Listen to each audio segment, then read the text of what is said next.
Hey, what it do? Ahoy! What's up? Good Thursday. What's going on? What are you guys doing? How's it going? Throwing gloves and What are you doing? Throwing gloves. What do you mean? Oh, you're talking playing about for the Mets. worst team. You know, Danny and I were just talking about that. Danny of Danny and Dusty fame. Yes. They're on right before us. You should listen to them. I was when they were taking shots at my beloved Mets. Well, come on. Is it really taking shots? Like, taking shots implies that it's a little below the belt. Yeah.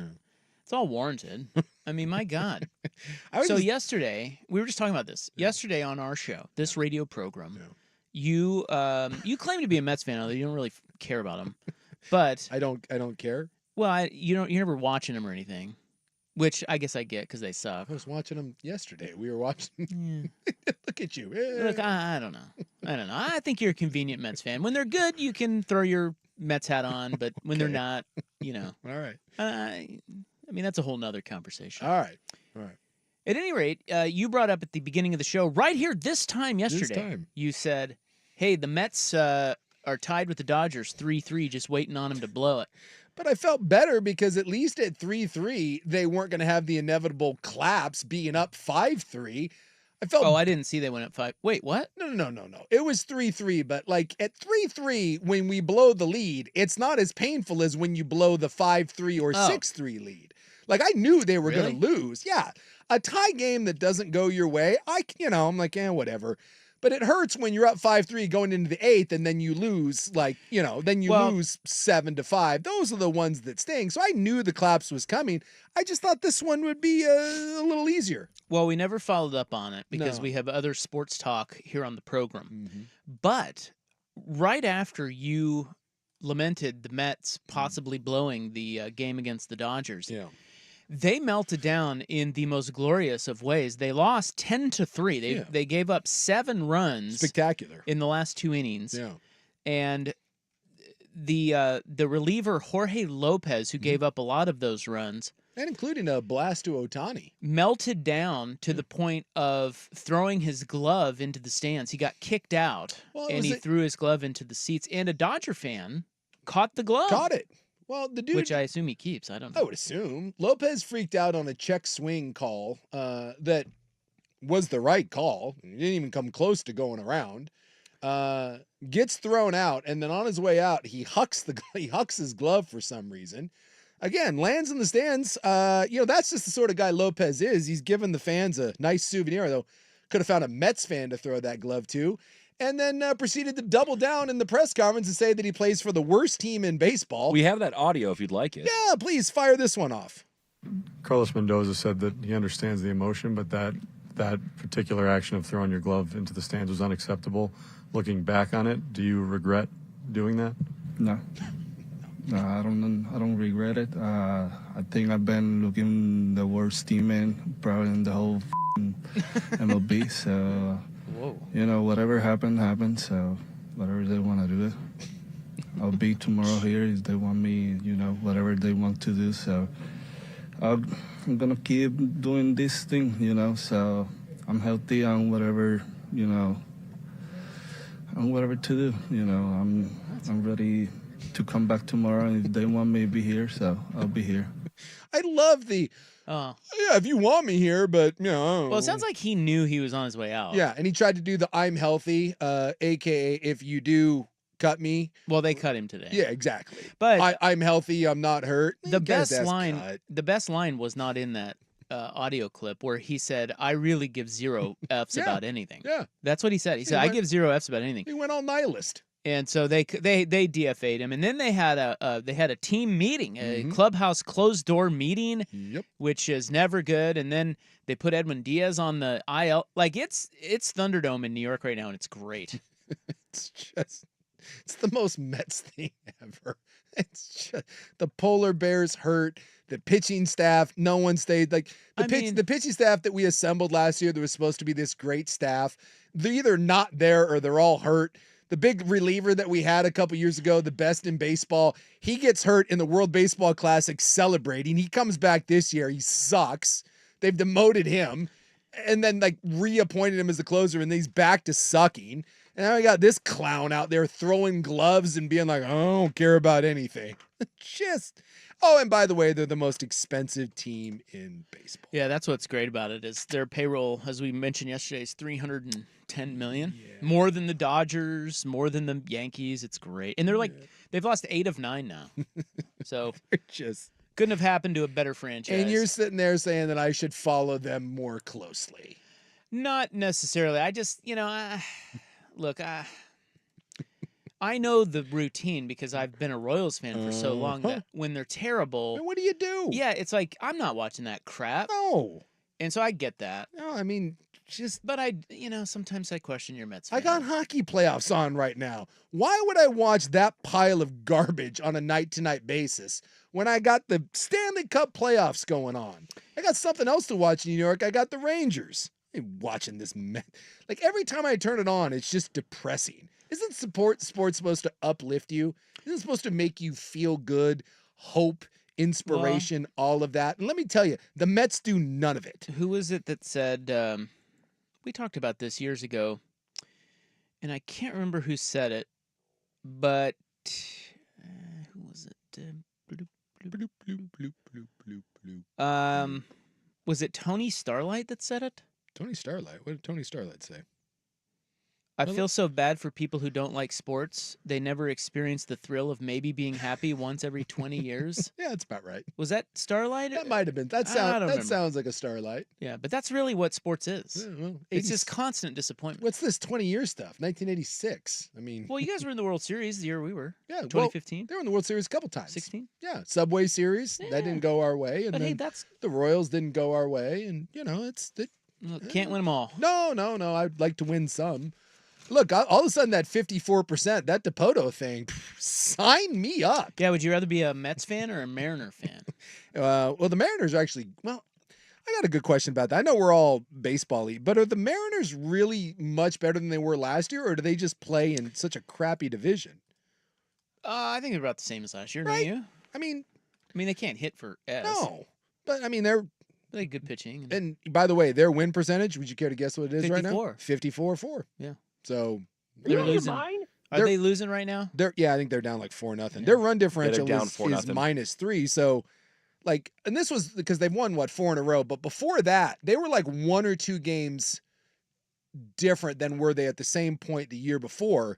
But they were 2 or 3 games up in the division this year, and last year they were like 7 back.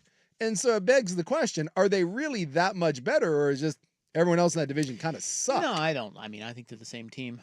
So look, it's a long season. It is long season. It's still early. So I don't know. Mets, Mariners, You want to be on my Royals bandwagon? Hey, I rock the Royals hat from time to time. Yeah. Look, we're good. You got to branch out and find enjoyment while you can. That's why I kind of love, if you like the NFL, I love it because I'm an NFL free agent. And like an NBA free agent, because you can find joy in lots of little pockets. Yeah. You do that in hockey a bunch. Yeah, you sure can. Yeah, you find little pockets. You got your teams that, no matter what, if anyone's playing them, there you go. There's no one I would root against or no one I would root for if they were playing the Mets. But at the same time, you got to find enjoyment when you can. Maybe you like the story of, the plucky Guardians or the Royals or whatever. You can glom onto that and take a little joy from the Mariners. Like right now in hooky, I'm just rooting for the Oilers. I want Canada to win a cup. That was a banger last night. Oh, it's phenomenal. Who won? Edmonton. But they were down 2-0, and then they scored the next 4. Yeah, they were down 2-0. It looked like it was, and 2-0, by the way, in like the first 10 minutes. Yeah, they were getting boat raced. Holy crap. I saw a highlight.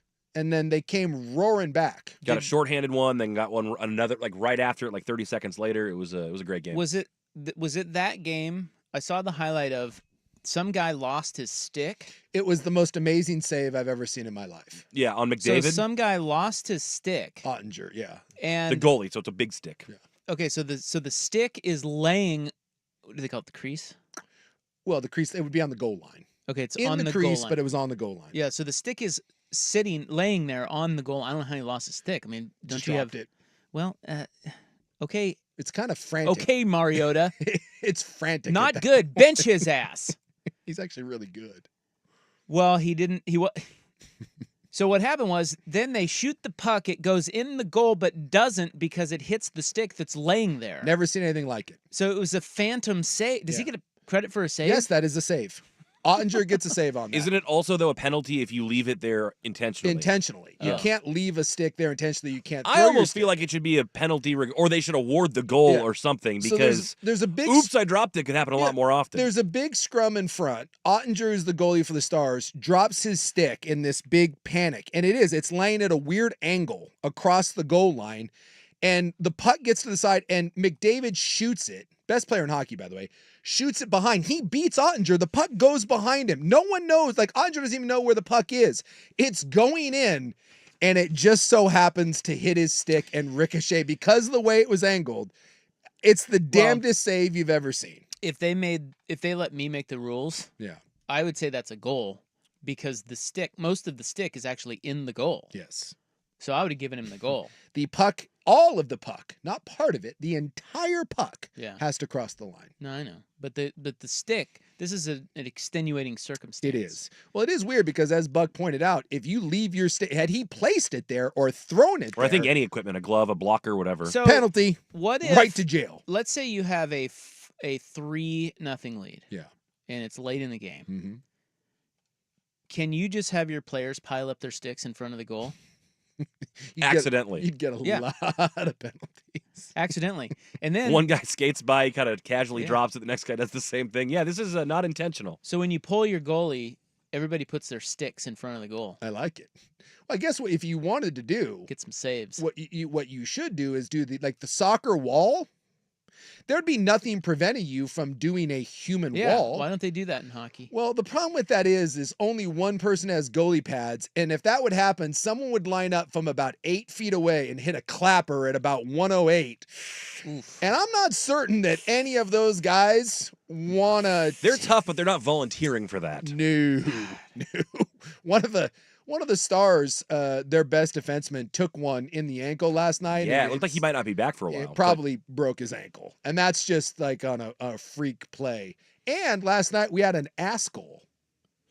We did have an ass goal. We had an ass goal. We had a shot that was going off target. It was not going to be on goal. Hit an ass. And it hit an ass, and it ricocheted in. An accidental ass. Who got that one? Well, it hit Darnell Nurse's ass, right? It hit the Oilers, the Stars. The Stars got the goal. So the Stars are going to win the title. The Stars player, was it Robertson or was it Hintz? I forget which one. Someone from the Stars shot the puck, and it hit the Oilers player in the ass and ricocheted into that. Like there was like a 2-inch window in between the arm and the body of the goalie. And it ricocheted off an ass and went in. You can only really serve one ass. You can only serve one ass. Right in the butt.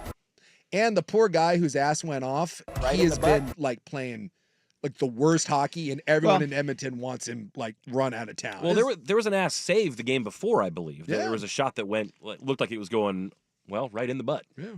Whole thing, man. Right in the butt. Right in the butt. That's the kind of luck you need to win the title. So I think the. But they lost the game. I think the Stars will hoist. Wait, what's the series? 2-2. 2-2. Yeah, they're fine. Both series now are 2-2. All right. The Stanley Cup playoffs have been great. There's no reason to watch the Mets. As old Jorge said, we suck. I think the goalie should drop his stick more often. I like it. I like where we're going. Just huck it at people. He's 1 for 1. Just boomerang that son of a gun. That's old-time hockey. That's stomping Tom Connors hockey right there. Opening Seggy Sports, guys. Yeah. How about that? Baseball and hockey. I got fan mail today. Yeah, you did. You got lots of fan stuff today.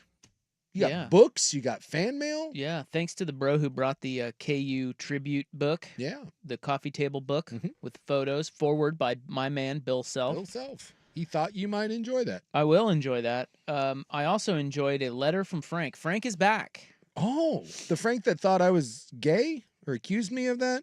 Is that the same Frank? I'm gay, yes. I'm gay, I'm gay. Yeah, Frank has mailed letters to all of us here at the station over the years. Frank is terrifying. He is not a happy fella. No, Frank's very angry. And we got a new letter from Frank today. Yeah. And I want to read it. Oh, okay. For you guys. Well, to Steve, then, who brought the book, thank you very much. Yes. That was very sweet of you. Yeah. He's a very nice man. I'm not certain I should thank Frank. He's more Well, why are terrifying. you assuming it's bad? Because it's Frank. And everything he's ever sent us is, quite frankly, stalkerish and Unabomber and very weird. Well, look, we've said before in this business, you and I have been in this business a long time, okay? Yeah. anytime you get a handwritten letter or somebody mails you a letter, hand addressed envelope. Yeah, this one's he actually typed this one. Normally he writes, but this one was typed, so he must have bought a new computer. Yeah. Maybe he's got AOL now. Oh, congratulations. It's never good. No. It's never good because it always comes from an old angry man. Yeah.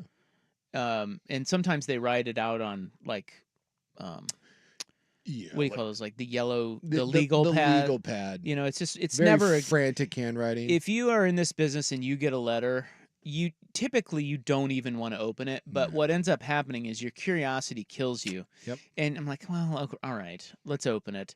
And that's what happened today, and I will read it to you next. It pertains to the poll question. Oh, so it's going to fit in nicely here. Nice. Okay, yeah. I like this. I like where this is going for our next segment. Right. So poll question next on the Fan. The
All right, it is 3:20. It is Thursday. It is Isaac Isachi. That's me. Big Sook's right over there. Big Sook, everybody. Yes. Local radio funny man. Podcast tough guy, as he's been called. All of those things. It is time for our poll question today. It is on X at 1080 The Fan, brought to you by AAA Heating and Cooling, a family business helping families for over 60 years. AAA IAQ.com. Yesterday, we asked you who has the most pressure on them. Caitlin Clark won that, 51%. Kickers, 23%. Bronny James, 17%. Little Charlie Woods, 9%. Old Charlie. So Caitlin leading the way there. Yeah, and that's where I went to. By the way, Jorge Lopez, the Mets guy that everyone's dragging, he did release a statement, and he said that, the English, it's not perfect. He didn't have an interpreter there. He was trying to say that he's the worst teammate, not that the Mets are the worst team. And so he apologized to the Mets. He apologized to his sounded bad, teammates. but he's trying to criticize himself, not the team. Are we buying that? Well, I don't know. I did see another Spanish language reporter say that that's immediately what he thought he had tried to say right after the moment. So, well, anytime, it's your second language. I always try to give people grace. It does make sense in that moment that he would say, I'm the worst teammate. And that sounds a little clunky, but again, it's your second language. So again, I try to give him some grace. It doesn't matter. They've cut him and he's moving on. I guess he's got some off-field stuff going on. One of his kids speaking of needing some grace, I guess he has a child who's battling, I think, a cancer or a brain tumor, needs some sort of transplant or some sort of procedure. I guess he's got some other stuff going on. So again, try to give him some grace. He's not a Met anymore. I just, that's an ugly situation. And if I had to stand up and give an interview in Japanese or Spanish, my pathetic second and third languages, which I know, 12 words, it'd be a disaster. So, if that's really what he meant, give him the benefit of the doubt. It takes some of the sting out of it. But, I guess what's done is done, and the Mets have moved on. We wish them all the best. So before I get to today's poll question, I would like to read you some fan mail. This comes to us from Frank Schmidt. He is a listener. Yeah. Frank has, over time, written letters, many of them handwritten. This one is actually typed. Oh, all right. So, Frank... although the envelope was hand-addressed, and there is a signature on the letter as well. And a return address. Yes. Normally, it's just it's from the void of Frank. Yeah, he put his return address on that. It's the first time he's done that. Does he accuse anyone of being gay again? Not in this one. Oh, okay. But I have some... I'm gay. I have some really fun letters from Frank from back in the day before he got sober that are scathing. As a matter of fact, one of them I read when I for some reason somebody wanted me to speak at something once. Mm-hmm. And you broke up Frank? I did because it was a whole thing, but I read it because it was funny. I mean, it was just like scathing. Like he's a modern day Dr. King with his dude. He torched me. Gosh. Anyway, Frank. I think one of the last times we heard from Frank, I want to say, he at the end of one of his letters criticizing us, he said he's going to rehab. Oh. So we may not hear from him for a while. Well, we didn't. No. But now... He's sober? I come in today and I see a letter addressed to me sitting at the front there where our mail sits. Mm-hmm. And I was like, oh, God, it's Frank. Buckle up. Because you can... well, first of all, he put Frank Schmidt on his return. Mm-hmm. But his handwriting... Everybody at the station knows his handwriting because he's emailed something terrible, or he's mailed something terrible to everyone here. Jeff Russ just came in and told us about the letter he sent to him. Yeah. Danny Meringue told us about the letter he's already sent to him. I think Jeff called him the Candy Man. I guess there was some rant he went on. So he's a well-known he's very angry. He's an old guy. I assume he's an old guy because only old guys do this. But they list he lists Gresham. He lives out in Gresham. Mm-hmm. Do you know Gresham? You ever been out to Gresham? I'm familiar. Lives out there. This one dated May 24. He's got the date on it. Nice formatting here. And it reads as follows. Dear Isaac, spelled correctly, by the way. Nice. 2 A's. I listen to your show often, so I suspect, a fan of sorts. Good. What? I just love, I suppose I'm a fan of sports. Yeah, begrudgingly, I might He's waffling on it a little bit. I might actually like you. However, I have one bone to pick. Only one? One. feel like he has a lot of bones. And that is on your polls. You seem to take a repellent glee of a child with a box of crayons when you create these polls. I surmise you express this glee because you think the polls are so insightful and top of mind for your listeners. What? Then you top it off with the insanity of saying, vote hard, whatever that means. Although I have to put up with the above, at least I don't have to listen to your adolescent stories of mooning people. Huh? Sincerely yours, Frank Schmidt. Frank? Longtime listener, second-time writer. No, that's not your second time. I think it's his third to me. Yeah. But he writes to everyone. Yeah. He addresses us individually. Okay. I think it's his third to me, but maybe his second. Did you, when'd your ass make an appearance? What do you mean? He says your stories about you mooning people? Yeah, I don't know what he means by that. I assume that was maybe a shot at you. I was trying to think, well, because he hates that he has to put up with my polling, but at least it's not adolescent stories of mooning, which is probably you. But when I'm... The only thing I could think of, I asked Isaac about this as well. You were telling the story about taking pictures for your buddy.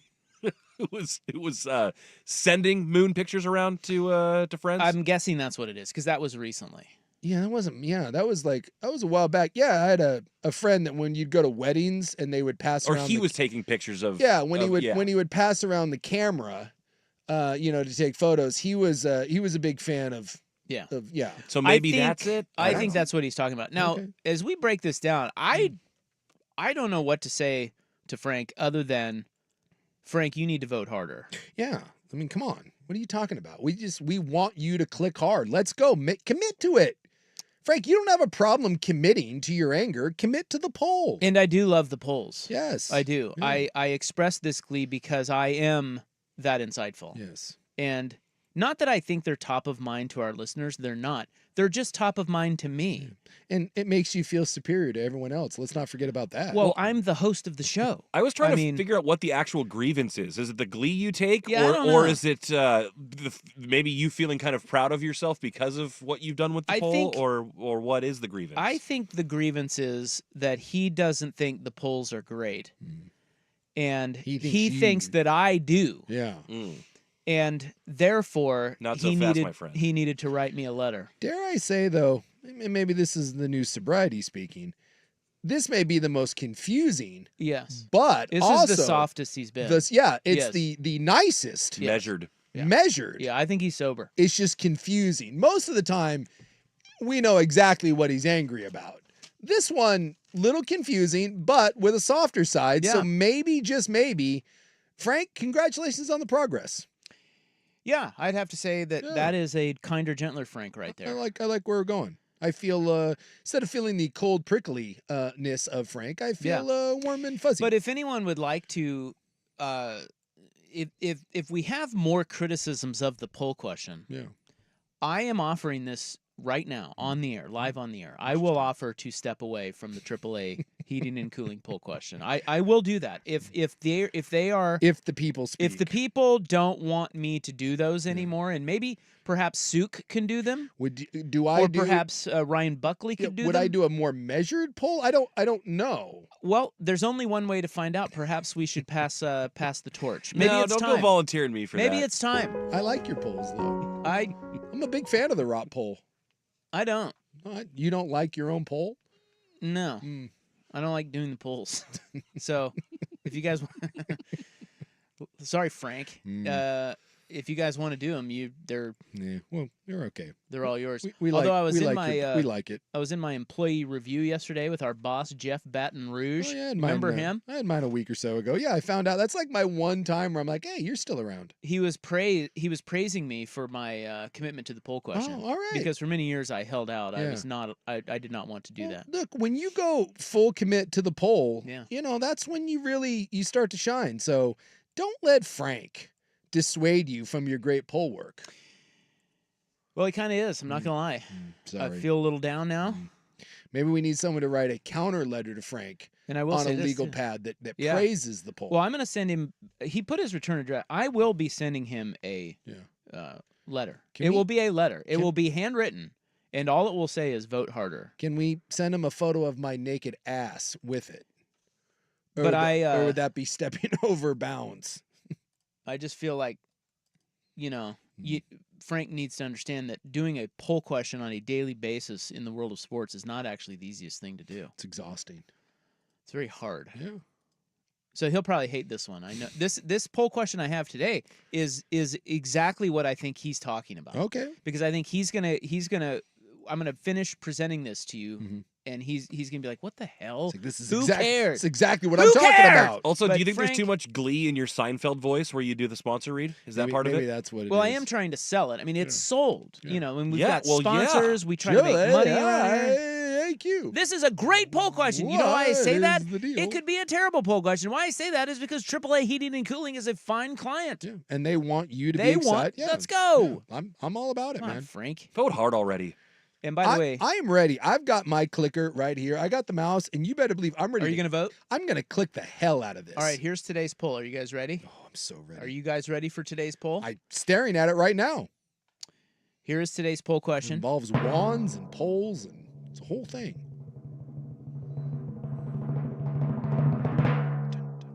Your magic wand waves, and one of these sports things is eliminated.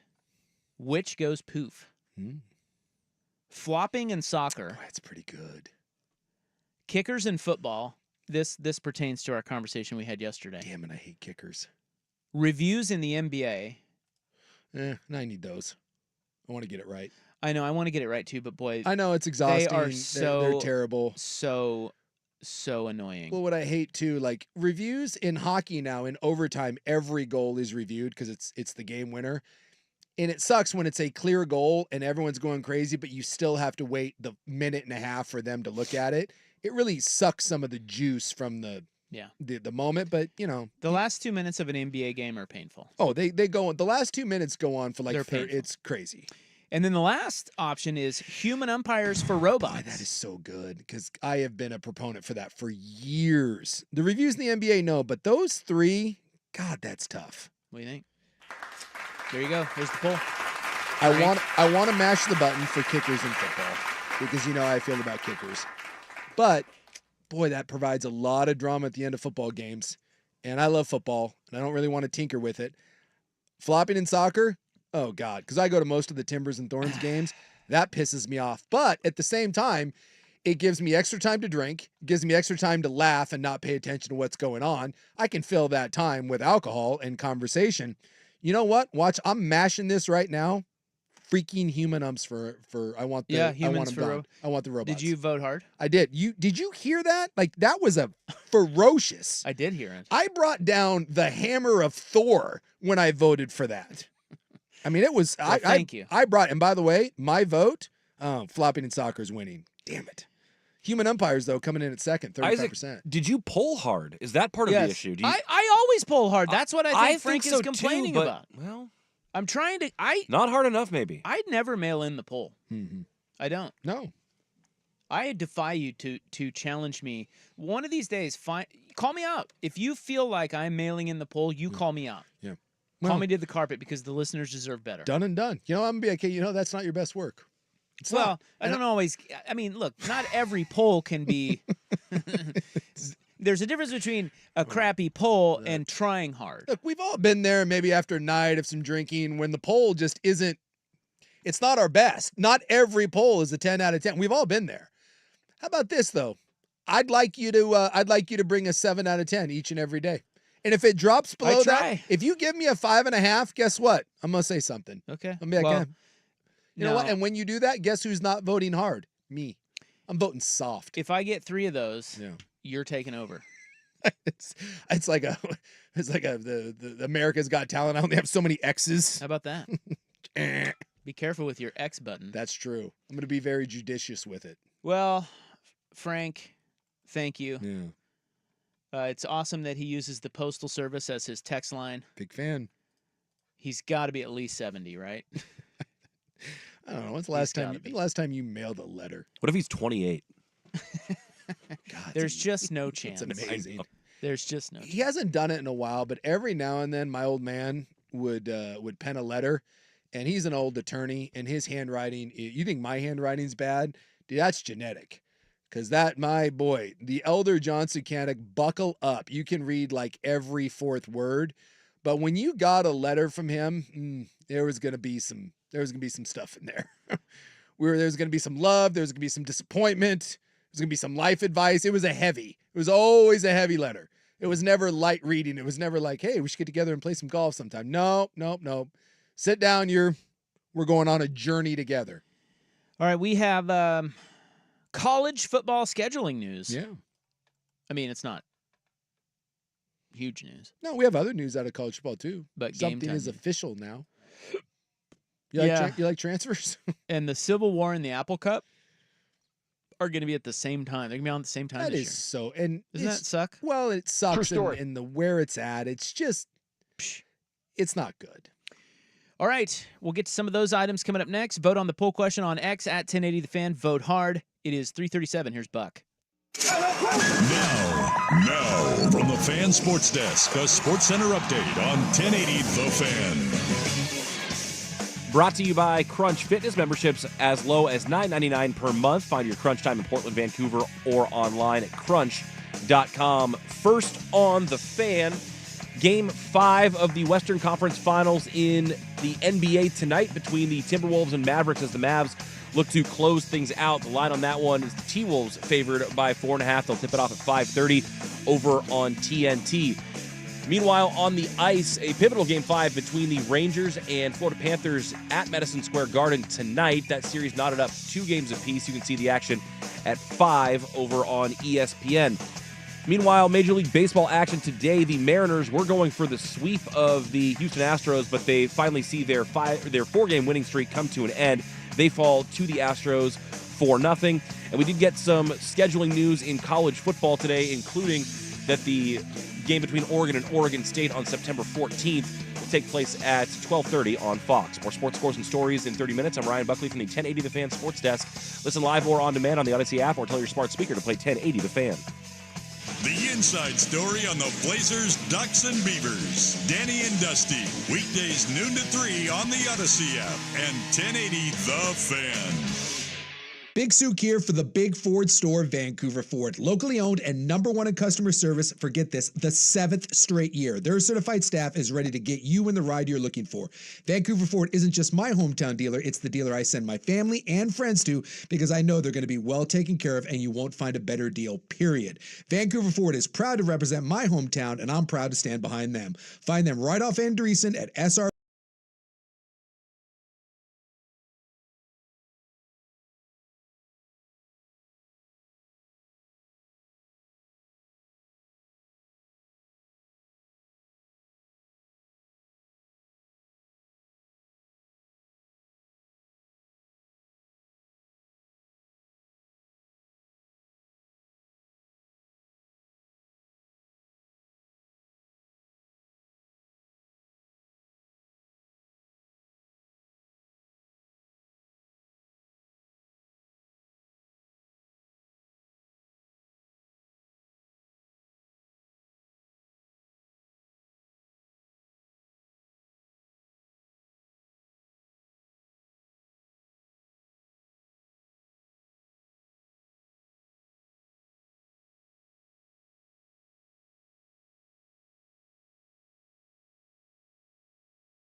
cussing at me. HR, please. You get that poll right, damn it, you son of a... We don't that have HR. whiny bitch. We don't have HR here. No, I think we do, but I think it's Kim who's It's the our biggest HR violation. She's a walking HR violation. Right. How does that work? We went from Sierra, sales lady Sierra extraordinaire, now Pink Cloud beverage. She was mogul. our HR. She was HR. She was not HR. She was. When Mary retired, Sierra was our HR. What? You're making me uncomfortable. We went from the head of HR at one point during a softball game years ago, pulled down my shorts and underwear. Yeah. Like that was in charge of HR. Boy, she might have a fouler mouth than Kim. Oh gosh, yeah. Yeah, she makes me uncomfortable. She's amazing. And she's like a Peruvian sailor. And we went from Sierra to Kim. Look, I think that's actually an HR upgrade, but it's kind of terrifying that it's dicey. Yeah, it's like going from John Daly being your HR manager to, I'm trying to think of like who's the like the maybe Cabrera. Like it's slightly better, although there's prison involved in that. It's incrementally better, but does anyone have faith that an HR situation would ever go anywhere here? No. There's no safety net here in our office. You're kind of on your own. It's the flying Walindas at this part, baby. You're just walking across that wire and it's swinging to and fro. You deal with it. So anyway, why were we talking about Oh, yeah, you're yelling at me. Yeah, I was yelling at you. Cussing at you, apparently. I mean, it's just a lot. It was one of those days, man. It's kind of warm outside and my shower didn't take. And what feel do you mean shower didn't take? What does that mean? Your showers don't take sometimes? Oh, that's a very very Seinfeld thing. What does that mean? So it doesn't take. A lot of times if I'm in a rush and I come from working out. So I jump in the shower right after I work out. And if I don't have time to kind of cool down and I go right from working out to the shower, as soon as I get out of the shower, I just start sweat. In fact, I start sweating worse than when I was working out.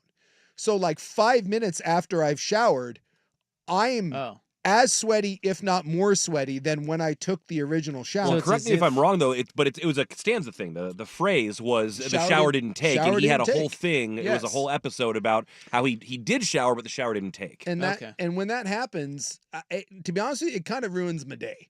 Like there's nothing. I don't feel April fresh. I'm not as fresh as I can be.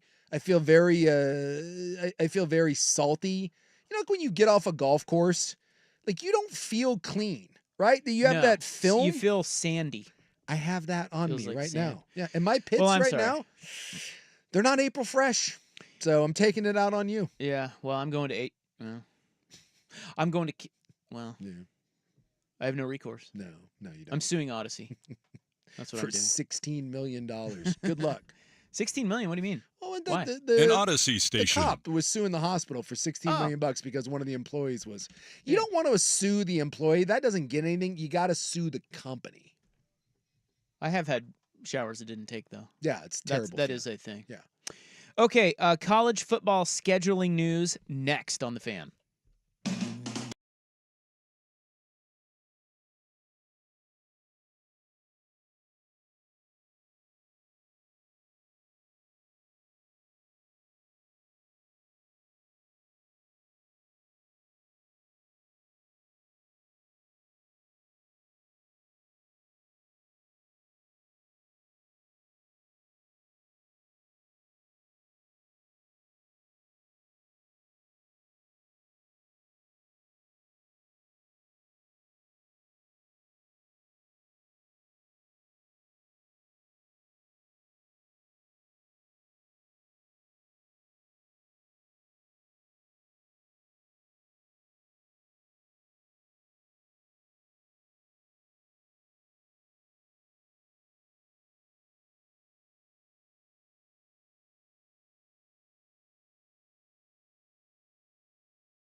us a wee bit of Duck news today, where we got the Big Ten and their TV partners figured out the game times for the first 3 games of the season. So we now know, I think I counted 6 game times for the Ducks this year. Yeah, I think you're right. Because we already know several from national broadcast. A couple from the national stuff. But today they announced that the home opener against Idaho, which is August 31st. Buckle up for that one. Will kick off at 4:30. That will be on the Big Ten Network. Let's play the fun game of how many empty seats are going to be at that one. I was going to say, can you name an Idaho player or coach? Dennis Erickson. Currently. I don't think that he is the coach. No, first of all, how on earth would anybody be able to name an Idaho player? Are you saying any player ever? Mark Schlereth. Played at He Idaho? played at Idaho? He was a Vandal. Yeah, he was a Vandal. Okay. And then the little, Jason Eck, by the way, their head football coach. The little receiver he played for the Seahawks. Little white receiver whose name it's on the tip of my tongue. Steve Largent. Could you mix in a black? God. Yikes. The what? Well, you just figure it. If I told you that a slot receiver, a young, scrappy slot receiver, came out of Idaho, would anyone not immediately be like, yeah, he's a little white guy? Well, sure. But who cares? I mean, who even cares? Who's their coach? Who cares about Jason that? Eck. Who cares? I just told you that. I wasn't listening. Son of a bitch. Oh, the great Tom Cable, the offensive line coach that for the Raiders that Is was he there? punching people. No, he played at Idaho. All right. Doug Nussmeier. Oh, Nuss went there? Nuss. My guy? Yeah. Okay. What? That'll be. You wanted Oh, Idaho no, I great didn't. players. Dumbass over there did. That'll be on the Big Ten Network. The Ducks will be on the Big Ten Network against Idaho. Don't even have a name anymore. Just dumbass over there. I liked where we went with that. Oh, that jackwad over there. I don't know. What else? Home game against Boise. That's the next week, September 7th. That will be on Peacock. Oh. And we'll kick off at 7 p.m. So I'll be illegally streaming that. The fans are not going to like that. Well, there's a lot of late like just buckle up. A lot of these windows for the West Coast teams are going to be late because that's one of the reasons why the Big Ten wanted to expand out here is it gets them into all the time zones. So just accept the fact that you are even, good teams like Oregon. Now, when Oregon plays Michigan and play Ohio State, I don't think we're going to get 7 o'clock kicks. But when you play, no offense, but when you're playing these teams that are all kind of, especially 2 West Coast teams, anytime Oregon plays USC, UCLA, Boise State, anyone like that, that is going to be a nighttime game. It just is. So then we have the Civil War game. That's the 3rd game for the Ducks, non-conference, and that's in Corvallis this year. And that's September 14th, and that will kick at 12:30. That will be on Fox. Yeah. And the same day and time over on Peacock will be Washington State. That's in the Apple Cup. That's a little weird. Isn't that weird? Week 3. I don't like that. One, I don't like that they're week 3. I understand what you have to do, but I hate that I'm going to have to flip back and forth. Week 3, Apple Cup, Civil War on at the same time. And is Peacock, okay, this is going to be a dumb question. Yeah. Okay. Is Peacock only streaming? Yes. Okay, one of them streaming and the other one on Fox. Yeah, Peacock is streaming. It's an app. So I will illegally stream that. I will head east to that stream. It's just the reality of it. That's weird. It is weird, but you're seeing that's more. That's what you signed up for. That's what you signed up for. So then we also have Black Friday SEC doubleheader they announced today. Mm-hmm. So Ole Miss, Mississippi State, that's the Egg Bowl. They usually play on Thanksgiving. Yeah. They've moved that to Black Friday, and that will be the first game, and then the second game will be Georgia Tech. See, and those are kind of cool. Like that's what I used to like about the Civil War and the Apple Cup is even if they weren't the biggest games, they got standalone times, and it was fun to be able to sit down and watch those. And now, it's just. I'm glad that they have them. They're going to be around for a couple of years, but they're not gonna mean the same. And honestly, we know that the gap between those programs is just going to be enormous. And it loses something. And then we have the other big news today. I don't even know how big it is, but Texas, Oklahoma, which I think is the best game in college football every year. It seems like every year it's 45-42 or 55-50. It does in double overtime. It does feel, even when one school isn't good. Yeah. And right now, like Oklahoma last year wasn't supposed to be great, but that was a hell of a game, and Oklahoma got them. This year, I think the gap is supposed to be a little bit greater, but I'm with you. Even when one school is a bit down, game. that always seems to bring the heat, and they do it around the state fair and the Cotton Bowl. That's a great game. There's something super cool about the setting for that, where half of the stadium is Texas. Literally half of the stadium is Texas, and half of the stadium is Oklahoma, and there's no in between. Like, it's not like a Super Bowl where it's like corporate crap, or just people from the fair. No, it is that is I think that's the coolest game in all of college football. And so they've moved it. Yeah. They've moved it from 9 a.m. It's normally a 9 a.m. kick, which I also love, at least being out on the West Coast. Yeah. It is now going to be a 12:30 kick. Okay. So, I mean, you still get midday again. You still get the standalone, and it's on the same. It's still around the fair, right? And and, all that. So I'm with you. Like, if you're saying best rivalry games, like, there's only a couple that I think you can, if you want to go Ohio State, Michigan, Iron Bowl. That one may be the most hated because it's in state. Like, there's one thing when you've got the border wars going on, but that's a little different when you're all fighting for the same thing in the same state. That adds a little extra chutzpah to it. It does, but there's something about the Iron Bowl that when one or the other isn't good, and it's usually Auburn, it doesn't matter to me. No, Auburn feels the like other two, the little stepbrother, and the other two feel more. Ohio State, Michigan, doesn't matter who's good, who isn't. That it's a great game, and then same with Texas, Oklahoma. Yeah, I don't get that feel from the Iron Bowl. No. So I think those are probably the three, though. Like, if you're going, and then I'm an Army Navy guy, but I get it. That's for a different reason. But 10-7, baby. The year we went, right up until the fourth quarter, Navy had not completed a pass, or I forget it was Navy or Army. One of them had completed a pass, and the entire crowd booed midway through the fourth quarter when a pass was completed because we were all on this journey together. We were like, oh my God, are we not going to get a completed pass? We were very excited. They didn't like it. They didn't like it. Together, we all realized, we're like, boo. That's the sort of wonderfulness that game brings. But yeah, the Red River, whatever the hell they call it, shootout rivalry. What do they call that now? It used to be the shootout, and then they couldn't do it because, I don't know, guns. And so they moved to, I think it's the Red River rivalry now. Guns. I don't know. It's Red River rivalry. Rivalry, which sounds weird. The rural juror. But I'm with you. I don't care about Texas. I don't care about Oklahoma. I watch that damn thing every year. It's fantastic. So there's a little college football news that you can use. Oh, and then by the other one, it basically came out officially today. NCAA, and they agreed to it with the lawsuits and all that. Unlimited transfers now. So you can, we knew it was coming, and already there kind of is unlimited transfers, but you can basically just go wherever you want, whenever you want, and there's no penalties. So cool.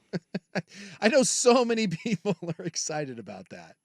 But if you have the transfer portal was annoying, it got worse today. That they can't really, like, legally they have to allow. Yeah, they have to allow it. I mean, they can't. No, and that's basically what the NCAA said is a whole statement where it kind of was it was a lot of words to basically say. The old word salad press release. The old word salad press release. Love those. Yeah, it was proposed. No one's ever fooled. The headline was proposed consent decree prohibits college and universities from infringing on college athletes' freedom to transfer schools, and it's like 4 paragraphs long. And then at the end of it, the reporter just had, in layman's terms, unlimited transfers without penalty. They're here. It is what it is. So all right, you can bitch all you want. Let's go. This is the new reality of college football. It's pay for play. There's a salary cap, and there's unlimited transfers, and I don't know, deal with it. Either move on or get left behind, because this is where it's going. All right, Marcus Mariota makes history and other sexy sports snorts next on The Fan.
For our second hour of radio broadcast today. Yeah.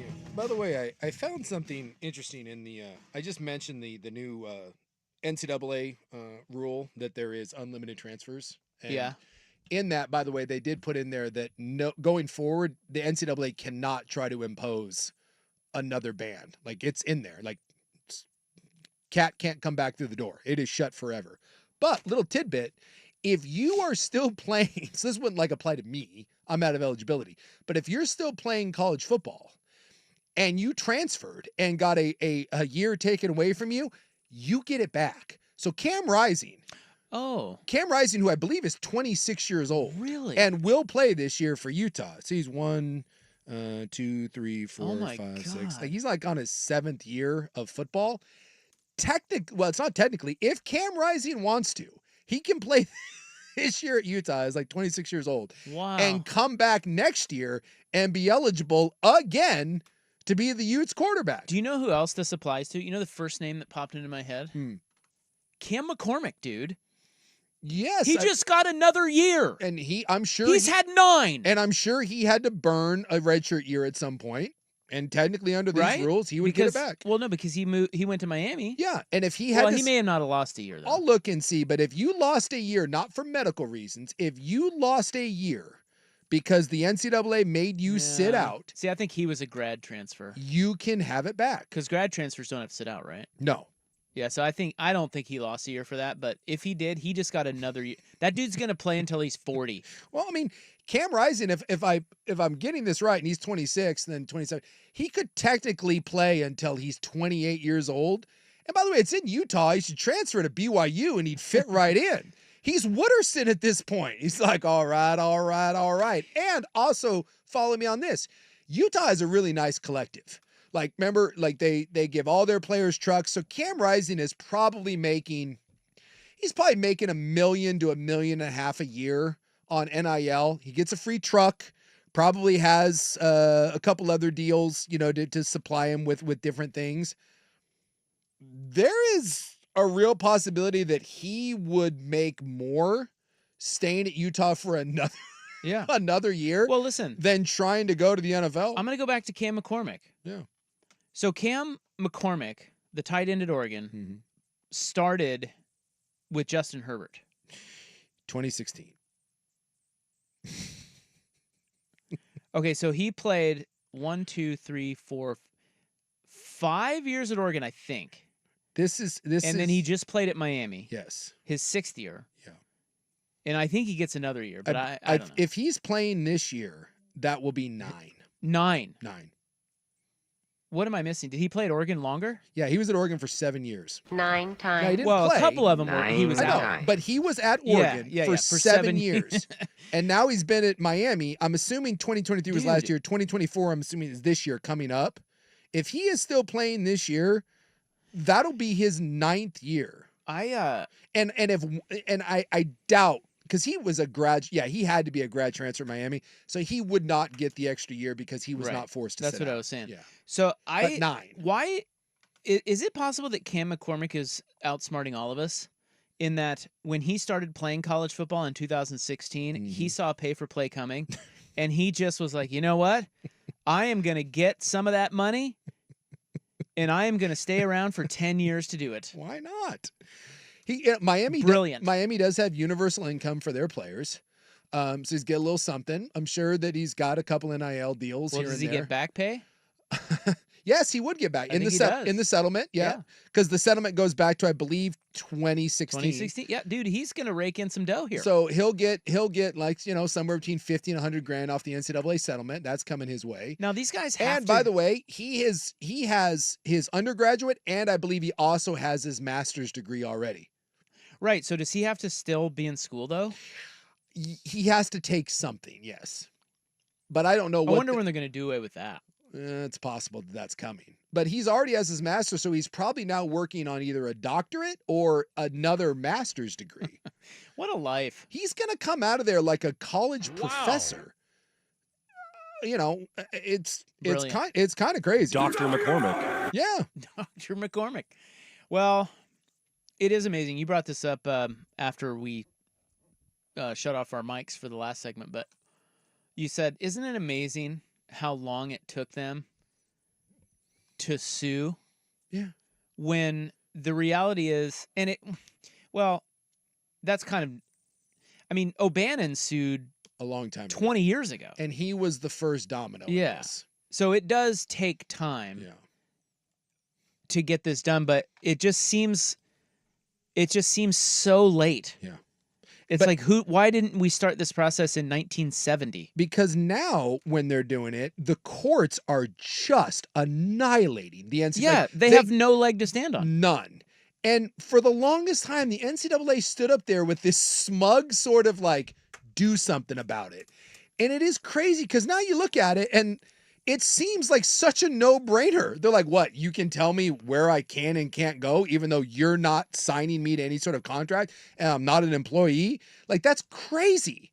And the courts now just laugh at it and they're like, no, no, no. But for 100 years, everyone was like, well, this is the way it is. And it's just nuts that it took this long. And now that it's here, like, did we just need those floodgates to be open and like the business to grow so much that now I think that's you can't make any excuses? I do think the money growing so large in these TV contracts has made a lot of people who may have been on the other side of this, they're just waking up like, this is not fair. This is not right. Yeah, by the way, O'Bannon won his lawsuit. And O'Bannon was the first one to say, you can't use me. And I guess the story behind that is, the college football NCAA game's coming back this year because they're paying the players. Everybody's all fired up about it. Oh, yeah. Everyone's fired up about it. I think Dirt said he bought a PlayStation just to get that game. Is it out yet? When's it out? No, I think it comes out in another month. But Ed O'Bannon was sitting around and he said he wasn't a big video game guy, but a bunch of his friends were. And he said he went over to someone's house, I believe, and this is, kind of a paraphrasing of the story, but he was like a buddy's house and they were playing NCAA basketball. And guess who was on the cover of NCAA basketball? Ed O'Bannon. Ed O'Bannon. He was like, what? He's like, how the hell? And they're like, yeah, man, like, here you are. And he said his friend turned on the game. And even in the game, it couldn't say Ed O'Bannon, but it was power forward for UCLA or small forward, number 31. It had his height, had his hometown, had his stats. And Ed O'Bannon was like, screw this. He's like, you can't do that. I never got $1 for this. And he was the first guy to look at the NCAA and be like, F you, man. He goes, you wouldn't let me get a job in the offseason to make any money. And yet you're going to sit here and sell this video game? And 2014 was the beginning of the end for college sports as we know it, that model. And here we are all these years later, and now the NCAA is capitulating and being like, we give up, we quit, and we can't win lawsuits. So how long did his case take? So he won his case in 2014, and it looks like maybe 2011. Oh, it was only 3 years? 3 years. Okay. Dude, that's a long It's a long time, but I thought it was longer. No. I thought he started that earlier. No, it looks like 2011 where all that started. So it's actually, like, I guess the beginning of the end was 2011. And I remember at the time the NCAA boasting that we feel very confident in all our lawyers and blah, blah, blah. And thanks for coming. And I'm very confident. Yeah. All right. Marcus Mariota makes history next on The Fan. I'm very confident. Yeah. The home of Dirt and Spray.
Come on, Cooley. I just saw Ryan Cooley. Ryan Cooley, our sales. He's our sales leader. What's his title? GSM. I think he's the sales manager. Yeah. General sales manager. General sales manager. He's a Yankee fan, and he was just complimenting my Royals. Oh. So I can't. I have to lay off. Did he like tussle your head as a Royals fan, or like is it one of those? Like, oh, that's cute. Kinda. He was a little condescending. Yeah, he feels that way. But that's Yankee fan. That's Yankee fan. Yankee fan, Laker fan, Celtic fan. You know, they get a little crowned up. At any Even rate, though the Yankees haven't won squat. The Yankees quietly. When's the last time they won a World Series? 1990. Yeah, right. Like 1993. Is it the 90s? Yeah. So you know. Right? Are you looking that up? I'm looking it up right now. Did they win? 2009. Oh, damn. They won. Oh, that's right. They won. Which team? They won the A-Rod. A-Rod won one, right? Oh. Wait, they did? Yeah, A-Rod. A-Rod. A-Ron? A-Ron. Yeah, because they had a break because they won it in 99 and 2000 back to back. Oh yeah. And then they had the big break, and then You're Rodriguez won one. So 2009. With who? Who else was on that team? Well, Jeter was still on that team. Yeah. Jeter. Who else was? I think Clemens might have been there. Look at me, just. Was that David? Well, Cone was probably the No, he early. was early. He was probably the early. Look at me, just erasing Yankees titles. Well, they have enough of them. Can we agree that no one cares that in they? 2009 they beat the Phillies. Yeah, they got. It's the same cast. Posada, Teixeira, Cano was there. Jeter, A-Rod, Johnny Damon, Melky Cabrera, the great Nick Swisher, the porn connoisseur, the porn monger. Hideki was there. Okay. Yeah, so that team won a title. I have blocked that World Series out. I don't. Who was on that Phillies team? Was that the teams like with Roy Oswalt and the pitchers that they put together? Yeah, I think that was probably that crew. Brad Lidge was on that team. Who was the little? God. Why am I drawing a blank? He played for the Mets. He was good with the Phillies and he sucked with the Mets. Jimmy Rollins. I think Jimmy Rollins was probably on that squad. Yep. Ryan Howard, Chase Utley. Yeah, Utley, yeah, that squad. And then the Yankees pitching staff. You had they had AJ Burnett. They had CC Sabathia. Yeah, Pettit. Carl Pavano. Oh, remember Chamberlain? Remember his big fat butt? No, I don't. You remember Jabba Chamberlain? Oh, Jabba. Yeah. Yeah, remember he had the flat brim and remember the bugs in Cleveland and all that? Mo Rivera. That was that squad. Who was their manager? Was it still Torrey? Torrey? Did anyone? Girardi. Oh, Joe Girardi. Boy, I blocked that one out. Well, it's because it's the Yankees. Like, yeah, get bent. Marcus Mariotto of your Oregon Duck fame is making history. I don't know if you know that. What's Mariotto up to? Well, he's set to make history. Okay. It hasn't happened yet. Talk to me, Goose. What do we got? Well, he is now good history, bad history. He is now with the Washington Commanders, the Commies, yes, as we like to call them. Although I'm hoping that the new owner, there's a lot of rumors that he's going to do something about that, and they'll no longer be the Commies. And God bless him. I hope he. I don't know if they're going. I don't know if they can go back to the Redskins, but move off the Commanders. He hates that name. He is going to be the first quarterback in the history of the league to wear the number 0. Oh, all right. He's pulling a Damian Lillard. Yeah. How about that? I've seen a handful of guys that have chosen to go number 0. And he explained why he chose it. Oh, there's always a reason why. There's always a reason. Always a reason. He said, 0 is something for me that's just a reminder. I'm in year 10. People don't think I can do it anymore. It's just kind of a reminder every day of nobody really gives you a chance. Oh, my God. And it's cool to be able to remind yourself. We're doing that.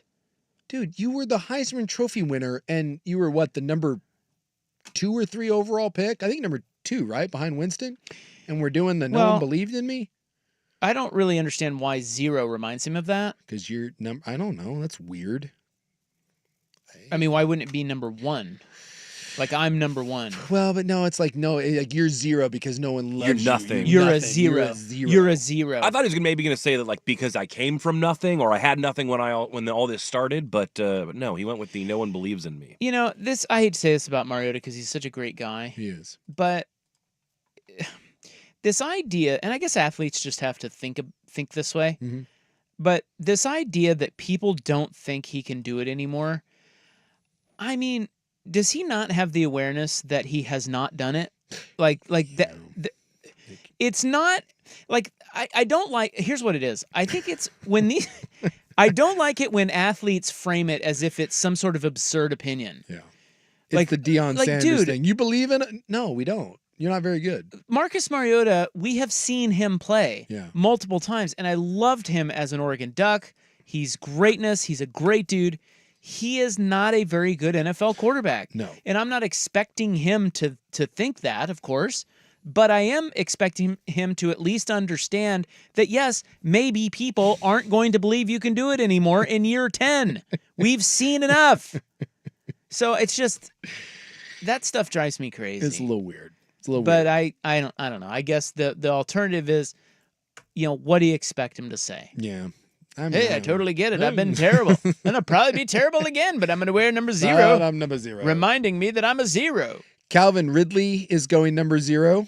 So this is all due to a rules change? Yeah, they a while ago, the NFL used to be very as a stickler about what you could wear. Quarterbacks could only be 1 through 19.